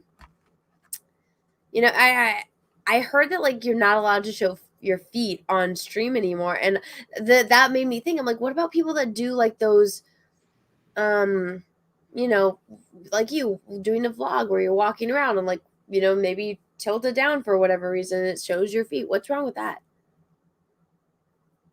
But I don't know. YouTube's weird. Anna had I don't think Floridians wear shoes. Nah, we don't. We usually wear slides. What are those? You know what slides are. I think you have them on now. Flip-flops? Yeah, flip-flops. Why do you call them slides? Because we're from Florida. You slide your feet in. That's a lot of different shoes. I don't know. Drunk, do a food review channel. Go to Taco Bell, Burger King, and McDonald's and order a secret burger or something. Well, whatever happens on my channel will happen. The truth is, it's just a hobby that pays a little, so it's not my real job. And I love when those trolls come in my comments. They're like, wow, this video is terrible. You must be panicking because you're not making any money. I was like, it's not my real job. Plus, I got a book coming out that's going to make me millions. We still need to set up a stream to do the thingy-majig. Yeah, once I'm done with this attorney. Okay. Get it done. My editing attorney. Mm. It's going good. Like, I'm finally seeing the process. So like the artwork that's coming will be, yeah, like you said, that's like I think about it, but it's not like like a murder. That's the thing that people don't really realize when you're doing a project like how Charlie's was talking about her comic book. Okay. The artwork is the easiest thing you can do. The writing is difficult. All of the business aspect side of things is horrendous. The art, my God, awful. That is the easiest thing to do. The printing is difficult. The shipping is difficult.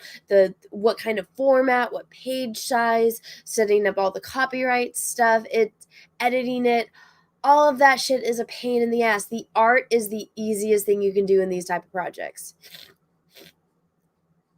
It's not a book about myself, drunk R2D2. Thank you very little.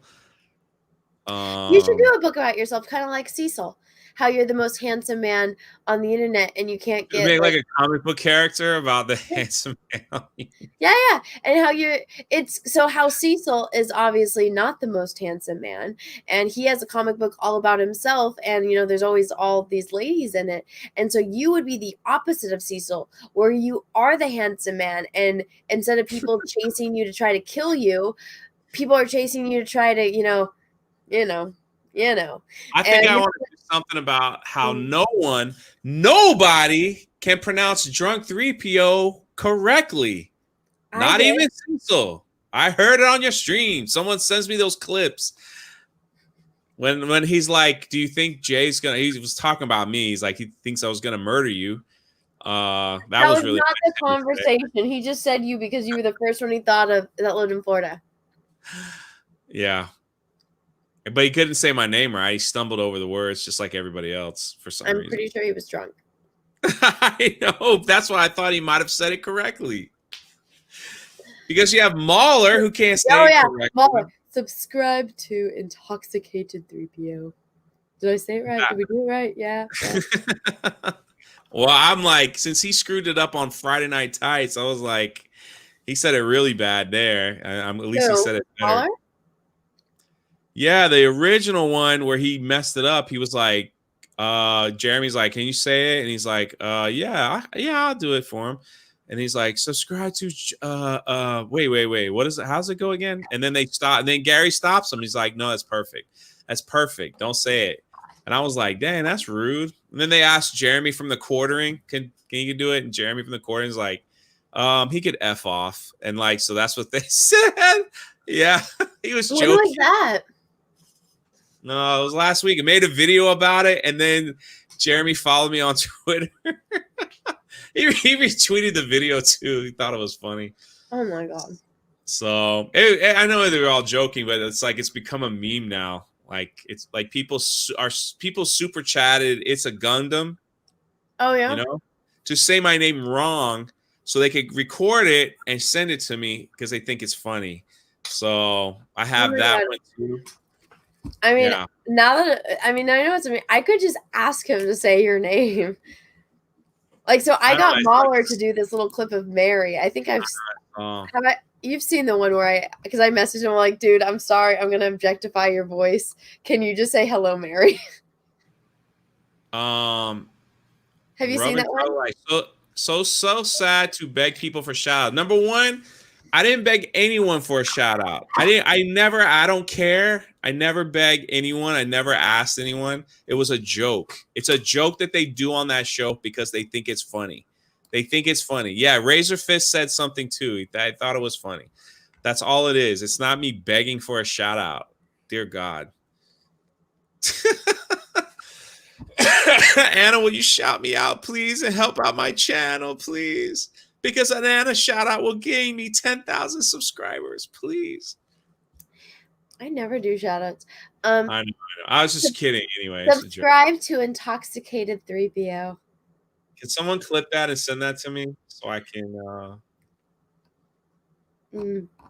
so I could put that on my next intro? I just like using them as intros now. It's just how it is. I know. It's so funny. You have actually like high quality intros. Where do you do your editing for that? I did it on my iPhone. Really? Yeah. What app did you use? Well, you can do me out there. What did you not ask? I didn't ask Rub and Tug Life, whoever you are. Drunk, just ignore the trolls in the chat. It's okay. Are me and Anna dating? No, we're not. No. I have Peaches. She has a boyfriend and she lives on the other side. People like never understand. I'm like, I live with my boyfriend. He's like sometimes he'll come on or like he'll hand me things, and I'm just like, I've seen him hand you tacos during Star Trek. I think I know. He handed me tacos. It was nice. And I'm like, he has a daughter, and I'm like, she's been on the streams with me. But yeah, no, somebody was really sad because they thought that you were Peaches, and I'm like, no, that's not Peaches. And they're like, oh my gosh, I really thought he was Peaches. And I'm like, why on earth would I would say I live with Peaches. Obviously, I lived with Peaches for years. I'm like, you don't understand that Drunk 3PO lives in Florida. And how that did not know. But that is actually a thing. It's like because people are It's gotta be weird though. Like we would stream if we were like living in the same house. We should stream together. No, you're fine. We weren't upset at your question. No, I think it's funny. But then there's other times where I'm like, logic. I know. Sometimes I just can't. It is what it is. It is what it is. People think I date a lot of people they see me on stream with. I know. I feel like, well, here's the thing. It's when you're on the internet, if you're a guy and you're streaming with a girl, or if you're a girl streaming with a guy, everyone immediately assumes you're dating. Or like, oh, they're doing something. You don't understand that it's just people that are friends and usually live on other sides of the planet or the country or the world. Well, planet, world, same thing. Tomato, tomato. But it's just like friends that get along and we like to hang out, but we do it virtually instead of in real life. You know? That's funny. It's all good. It's all good. People say the craziest things. People do say the craziest things. Or they assume a lot of things.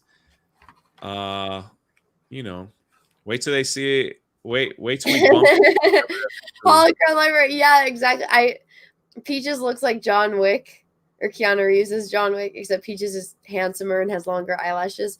But yeah, Drunk doesn't look like Keanu Reeves as John Wick at all. Logic, people. You got longer hair. And have like an angular face. Yeah, wait till we bump into people, each other at the Star Trek convention. That'll be. I'm so excited for. Do you think it's gonna happen? I don't know, but I'm booking my hotels next month, so. That's what I was planning on doing too. You know, that's the thing. And I plan on Ubering everywhere. Never been to Vegas before. Vegas is fun. So I don't know. I don't know how it's gonna work. It's fun. I liked it. Okay, I had more fun when I was under 21 than over 21, because honestly, like the clubs and stuff, that's not really my thing. I'm more of a speakeasy type of person as compared to a poppin' type of bar or like a club. And so, I mean, not to say I went to a speakeasy when I was younger, but like it just wasn't my scene the second time. And all my friends were like, let's go do this, let's go do this, let's go do this. I'm like, I fell asleep in a club. Like, where they have, so it was like kind of raised and they had like the bar tables and then there's the dance floor. And I went and I just sat on like the little raised part next to like a table, and I fell asleep like this. And some chick came up and she's like, "You can't fall asleep." She's like, "It's dangerous. Somebody could date rape you." And I'm like, "I'm sorry, I'm What? tired." And I my don't friend think just stood anyone's over and gonna date laughed. rape me though, so like, I think I'll be all You'd be surprised. right. I'm pretty big boy. Mm. We'll see. We'll see. We'll If see. there's a will, there's a way. But yeah, I had so much fun just going to the Star Trek convention and then going to the arcade and Circus. But I've never been, so I'm looking forward to seeing everybody and seeing Gary and all that stuff. And if you make it, I guess I'll bump into you. We'll see. no, I don't know if Jesse and Jeff are gonna go. I Jesse's guess. definitely gonna go because it's gonna be her 30th birthday. And then, yeah, so you guys will probably be going to some bars and stuff. Yeah, well, I know that Gary, I think he was saying something about renting a place. Yeah, he's gonna rent for one night. Yeah, he's gonna have. Yeah, like a fan meetup and everything. But I think Peaches is gonna come. He said that he wanted to, but then stuff changed because of the Munchkin school and all that. So I don't know if the weekends changed on if he's gonna have her or not. So I don't know. I asked him, I was like, "Do you want to come like to this with me?" Because I'm like, I don't know how you feel about coming and doing all this nerdy stuff. Because that's one thing. It's like normies, they're not really fans of this, but when it's like when it's a little bit different. So I was like, you don't have to, you don't want to, but if you want to, that'd be awesome. But we will see. We will see. But Cecil said he was gonna come, so I'm kind of worried. I'm like, stay the fuck away from him. Cecil's going too. Yeah, Cecil's going. So I gotta find a buddy like to hang out with while I'm there. That's the thing. Hang out with me and Cecil. I'm not gonna hang out with you and your boyfriend if he's there. Cecil's not my boyfriend. I know Cecil's not, but you were talking about him before. Hang out with me and Peaches and Cecil. I could. I just couldn't drink as much as you guys do. I don't drink very much. Oh, you guys drink. You guys the one that drinks alcohol like water. Yeah, like he would like. Woo. One drink in Vegas would probably do me out, so I'd probably just be sipping on one all night. It'll be fun. It'll be fun. I'm gonna win $1 million at the slot machines too. Do you think your brother's gonna come? I don't know. That'd be nice. Oh, really? Why you want to know that? No, because I know that you said that your brother likes Star Trek. You know. And he likes Vegas too. And he showed me around Vegas and stuff. So that's why I was like in my head. I'm like, would you bring your brother? If he could go, yeah, definitely. We tear that town up. That'd be crazy. And also, you guys could reenact your picture that you posted on the Instagrams. Your black and white photo. With my shirt all unbuttoned and everything. Oh my God. I could just picture you and Cecil at a bar, though. It would be hilarious. Because we tried to like talk Ethan and John into coming. John was on the fence about it. Kelsey, he says that he would want to, but then I doubt Kelsey would show up. And then Ethan, he says he would want to, but then I don't think he would show up either. Mortal V, Anna is going to be the third wheel. I'm mad because it probably be me because it probably would be me because I don't know, like Star Trek lore evades me, so that's why we're learning. So when I go there, hopefully I can like understand the convention a little bit. I do want to hang out with people. I've never been to Vegas, so I could probably get lost. I like playing. You can see everything. Well, no, because then I'm sure like Mecca would come, Tom would come, obviously Gary would come. There'd be a lot of people, so it's not like so. I'm more of a loner. So even when we were at Star Trek convention or Star Wars convention, I was either with Jesse or I was by myself, and so I was never really with That's people. the thing, though. It's like if I go meet Gary, he'll be surrounded by 100 people. I'll be like, "Hey, Gary, it's Jay." He'd be like, "Oh, hey," and then that'll be the end of our conversation. What else am I gonna say to him? Good video, No, Gary. 'cause we would all hang out together, you know, us. We would all hang out together, you know. Yeah, yeah. I'm looking forward to it. Either way, I mean, I could take care of myself if I wander off by myself. So Mm. you got another super chat. Okay, let me read it. Leo Break. But thank you, whoever sent it. Let me read it. Let me find it. Let me pull it up. Okay, I think I had a few. Jack812, thank you for super chat. The kids should flip about Gina Carano. Happy birthday. Yeah, some of them don't know who they are. Oh, So they don't know who she is. it's okay. All right, we'll see. And my classes are online, so like it's not like I can, like it's a little more strict. Okay, let me read this one. Robert Flores, thank you for that. Anna, do you think Susan Oliver is Drunk's type? Okay. He doesn't know who she is yet because he hasn't seen her in the episode. But I mean, it's weird when you think about Drunk's type. My type, like girl to I date. would say Is that what they're saying? Well, no, because so you liked Janice. You liked Yeoman Rand. Yeah. And so she's got blonde hair and blue eyes like this lady. But I mean, she's the character that she plays is very like romanticized. So I feel like it's more so with Drunk the air about the woman because all of the women in Star Trek are beautiful.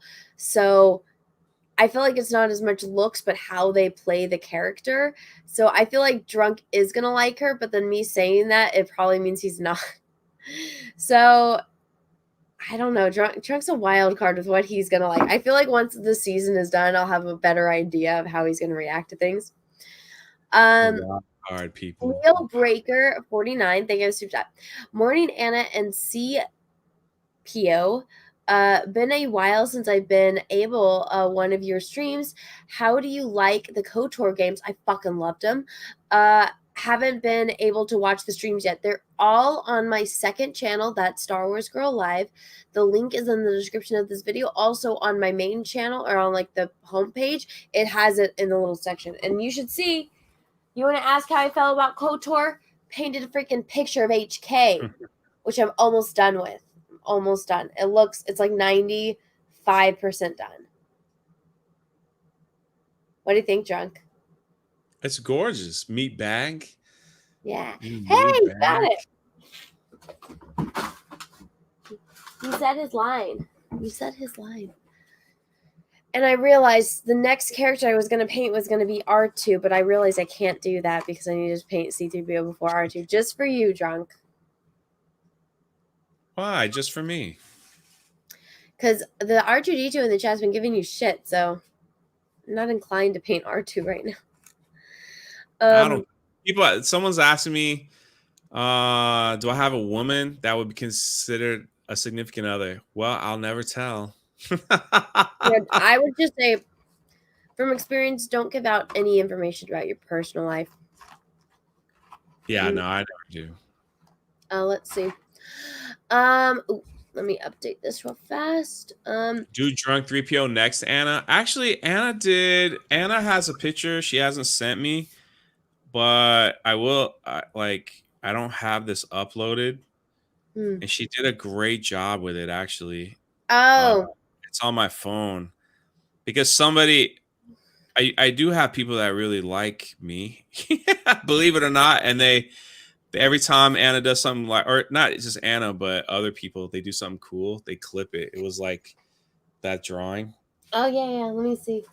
I had it somewhere around here. I don't know. Find it. Yeah, it's somewhere around here. But yeah, I did that. Yeah. I drew Cecil and you and Sav. Yeah, I want it. Where is it? It's in my sketchbook. Yeah, there it is. There it is. Now my camera's all blurry because of.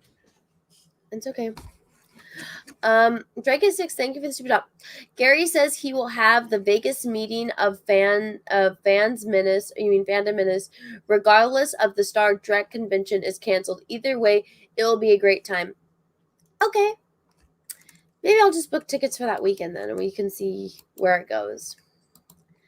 That's gonna be exciting. Yeah. Yeah, that was one of the things that it was like I feel like I had more fun at the fan meetup than I had at the convention. But That's what I'm looking forward to. I just meeting up with everyone. It was a lot of fun. Has Drunk seen Star Trek Lower Deck? No, I'm not gonna watch any of that stuff. I'm getting through the original first, and then like Next Generation. So by the time, then we're watching Next Gen, and then I'm gonna stop. No, you're not. Well, what's after the Next Generation? DS9 and Voyager. What's DS9? Deep Space Nine. Oh, okay.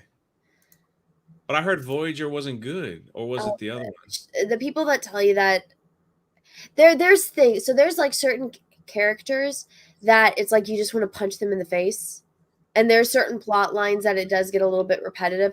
I liked Voyager. I did. Oh, okay. It does have like some low points, and then it has high points. So I think the way you and I do it, we're gonna be watching Star Trek for fucking years, man. But don't forget Enterprise. Again, I actually liked Enterprise. I did. I liked Captain Jonathan Archer. You should have started with Enterprise. I would never do that. You always start with the originals, and then you watch the Next Gen, and then you go from there. Yeah, see, okay, here's the thing, Drunk. A lot of people liked DS9, and then a lot of people, okay, so I feel like I hear more people like DS9, and then more people don't like Voyager. I'm the opposite. I liked Voyager more than DS9, because there are certain things in DS9 that I hated. One of them being, like I just said about Voyager, like there's some characters that you just want to punch in the face. Bajorans are the most insufferable, to the point where I'm like, I am not sympathetic that you were basically occupied by the Cardassians and they terrorized you, because you guys are such fucking ungrateful assholes. Even Kira, who's one of the main characters in Deep Space Nine, like, she's so frustrating in the beginning, and it takes a couple seasons for her to grow on me. But Bajorans are, it's like when you help someone, like if there's a homeless person and you give them $1 and they say, why didn't you give me 20? Oh. That's a Bajoran. And I'm like, fuck you, ungrateful cunts. Oh. Yeah. But the whole setup with the captain on DS9, it's so good. But I mean, don't rush it, man. I still gotta get through the original. Gotta get through the original. I know. I've seen all the movies. Everyone's like, I've never seen Star Trek. I've seen all the movies. That was my Star Trek. That was it. Yeah. So what we're gonna do is you and I will do. We'll watch all of the seasons, and then we will watch the movies for the originals, and then we will go and we will start on the Next Generation. And then when we're done with the Next Generation, we'll watch the Next Generation movies in order. And then, actually, oh no, we can't do that because the timeline. Yeah, we can't do that. I'll let you figure all that out. Yeah. But I'll let you figure all that. So it's gonna be fun. We have like years worth of shows to watch at this point. Well, I'm enjoying the original. That's good. It's been fun. It's been fun. I think you're gonna love Q when you finally learn who that is. Q? Like the letter? It's a character named Q. But it's spelled like the letter. Yes, it's just one letter, Q. I think you're gonna like it. All right. Hurry up and drink that. I'm falling asleep. I'm sorry, you don't have to be here. You said that we were gonna finish your drink. I know, but then I kept talking. I'm sorry. What are you sorry for? You're falling asleep. I'm all right. The only thing is, like, I'm kind of. It's making the side of my mouth bubble up in a bad way. Yeah, don't chug it. It's like, I don't know, because I put so much Mio in it, it like makes my mouth kind of sting. Lost Jedi. Hey, dude, what's up? Oh, fuck. I'm clicking on the wrong ones. Crystalline Entity should go to Bajor. Fuck! Yes. I actually, you know what?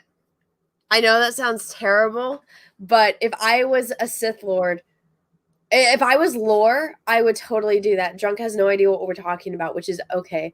Oh, Drunk, what do you think of the movie Donnie Darko? Do you like it or not? The what? Movie Donnie Darko. When I first watched that film, I was like hungry and stuff, so like I kept leaving. I never really watched it again. It was kind of odd, so I never really gave it a good chance. Okay, here I haven't asked you. You've been on my channel a ton. Okay, I've been asked. I'm just kind of taking a poll of everyone's favorite color that comes on my channel. So, Drunk, what is your favorite color? My favorite, like, primary color? What is your favorite color? Red. Okay. So far, we have 1, 2, 3, 4, 5, 6, 7. 7 reds. Out of 12 people.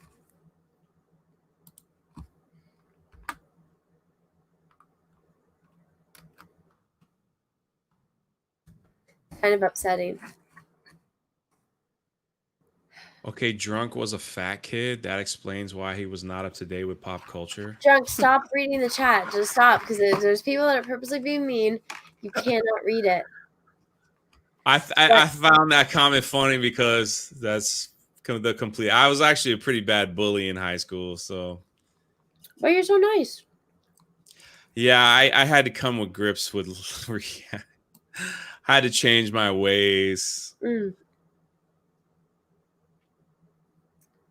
I played basketball in high school. Basketball. It is what it is. I mean, I was short, and my brother was telling the story about how, like, I was really bad at basketball when I was in middle school because I was so fucking short. Because I was like 4'6" in 8th grade. So I was like a midget. Like compared to everyone, like they're like, oh, you're in elementary school, right? And I'm like, no, I'm in middle school. I'm about to go into high school. And they're like, what? And like right now, like my boyfriend, his daughter, she's 9, and she's the height I was when I was a junior in high school, and she's 4'8". And I'm like, oh my God, I was fucking short. Look at your face. I know that's yeah. How tall? I know you're like 5 foot nothing right now, so. Yeah, basically. That's what I'm saying. Like I'm 6'4", so. You'll be looking down. Yeah, like as if you're used to talking to children, though, so it'll be normal for you. Yeah, I know. So it's. Do they ask for your papers when you go to the liquor store? That's what an ID is. And yes, I do get ID'd quite often, which is good. That's a good thing. It means that you look young. When I was in China, we were at the Forbidden City in Beijing, and was with we took a tour. Mm-hmm. Like the teachers that were with me, we took a tour. So we had this tour guide, and there was a bunch of I guess Chinese people, and they went to the tour guide. And so the tour guide was a lady. She came over, and she's just like, these people want to take a picture with you because you're tall. Because you're tall. So I was like, okay. So I'm standing there, and so it was two girls, and we took a photo. And Chinese people they all pose it's just it's so funny. It was they all pose like that. So I'm just I just got my hands up where everyone could see them. So I just stood there, and then when they left, another family came. Oh my God. And so I was like, what is going on here? And then the tour guide came to me and said, excuse me, but do you play baseball in America? And I was like, no. They're like, they think you play baseball in America. And I was like, well, can you tell them I don't? And so she's like, she said something to him and shooed them away. So I was like, well, that's weird. So the whole time we were there, people, it did get kind of annoying. They were just my friend told me, he's like, because there's some people, if they're from the country part of China and they come in, they've never seen somebody that's not Chinese. And so they want to take your picture. Yeah. Yeah. It happens it happens a lot in Beijing and in the town of Xi'an, but everywhere, when we went to Disney, Shanghai and all that, it wasn't, we were normal. So it's crazy. I wouldn't know because I've never been there. To China? Yeah. I don't know if I'll ever go back with all this craziness. Oh yeah, the Wuhan flu. I've been in Wuhan too. I've been there. And the thing is, I got put on a list, so I would go to China every year for 2 weeks and do English camps with their college students, and then, it was pretty cool. Well, Jay, I'm done. Which means you can go to sleep, and I don't know. Yeah, it's 2:30 a.m. here. 2:30 a.m. Well, I will let you go because it's still Sunday for me. So, everyone, thank you so much for watching. Thank you so much for being here. I know it was a ladies' night that evolved into me and Drunk catching up night. So, thank you everyone so much for being here. Drunk, is there anything you want to shill or anything you want to promote before we go? No, I'm good. Thank you for inviting me on. Even though it was ladies' stream. Thanks for coming on with a wig for a little bit. That was fun. Go buy Anna's shirt. Thank you. Has anyone said anything about the shirt yet? I haven't worn it to Disney, but I plan on it. I'm excited. But thank you. I've only worn it on the stream. I've only worn it on videos and stuff. So. Well, thank you. I'm glad that you are pimping my stuff out. Thanks. And then Raging Rhino, thank you for the super sticker, and it's a thumbs up pair. Thank you, dude. I'm so sad. Sometimes I catch the full Aussie, and other times I miss it. And I caught the beginning of it, and then I missed the ending of it, and I was sad.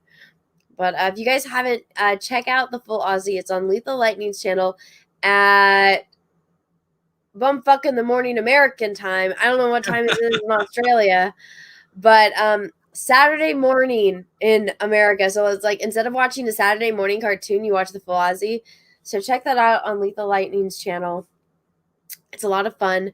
They had the chick that was in the porn version of Captain Marvel, and I still haven't been able to watch it, but I'm sure that was one of the most epic streams ever. And of course, I missed it because they were on Aussie time. Oh, she gave me a shout out too. She saw me in the chat, Kenzie. Really? He was like, Drunk 3PO, that's a great name. Who's he? And then Lethal was like, oh, can you say subscribe to Drunk 3PO? It was really cool. So I was like, that's fun. Oh, and the Geek Blend is in here too. Yeah, check out his show as well. I think he had a show tonight. The Geek But I've been Blend on is their channel his channel a couple times. Yeah, It's fun. he's It's awesome. fun talking to people about Star Wars and Star Trek. But I have had a few drinks, and I'm probably gonna go pass out while my dog aggressively licks like the side of my face, and I'm just like, Teal, go to bed. Teal, go to bed. I got her hair clippies, and it's so cute. She's gonna love hair. So maybe you'll see Anna on my channel tomorrow night so she can say hi to her daughter. There we go. I do. All right, everyone. Well, thank you so much for watching. Thank you so much for being here. And until next time, everyone, have a great rest of your night. And may the force be with you, because we are really, really, really going to need it. Bye, everyone. I'll tell you where I thought I came in the forest, when the lightsaber goes like this and flies off. I said, oh, what a great entrance. Ah! Ray caught it?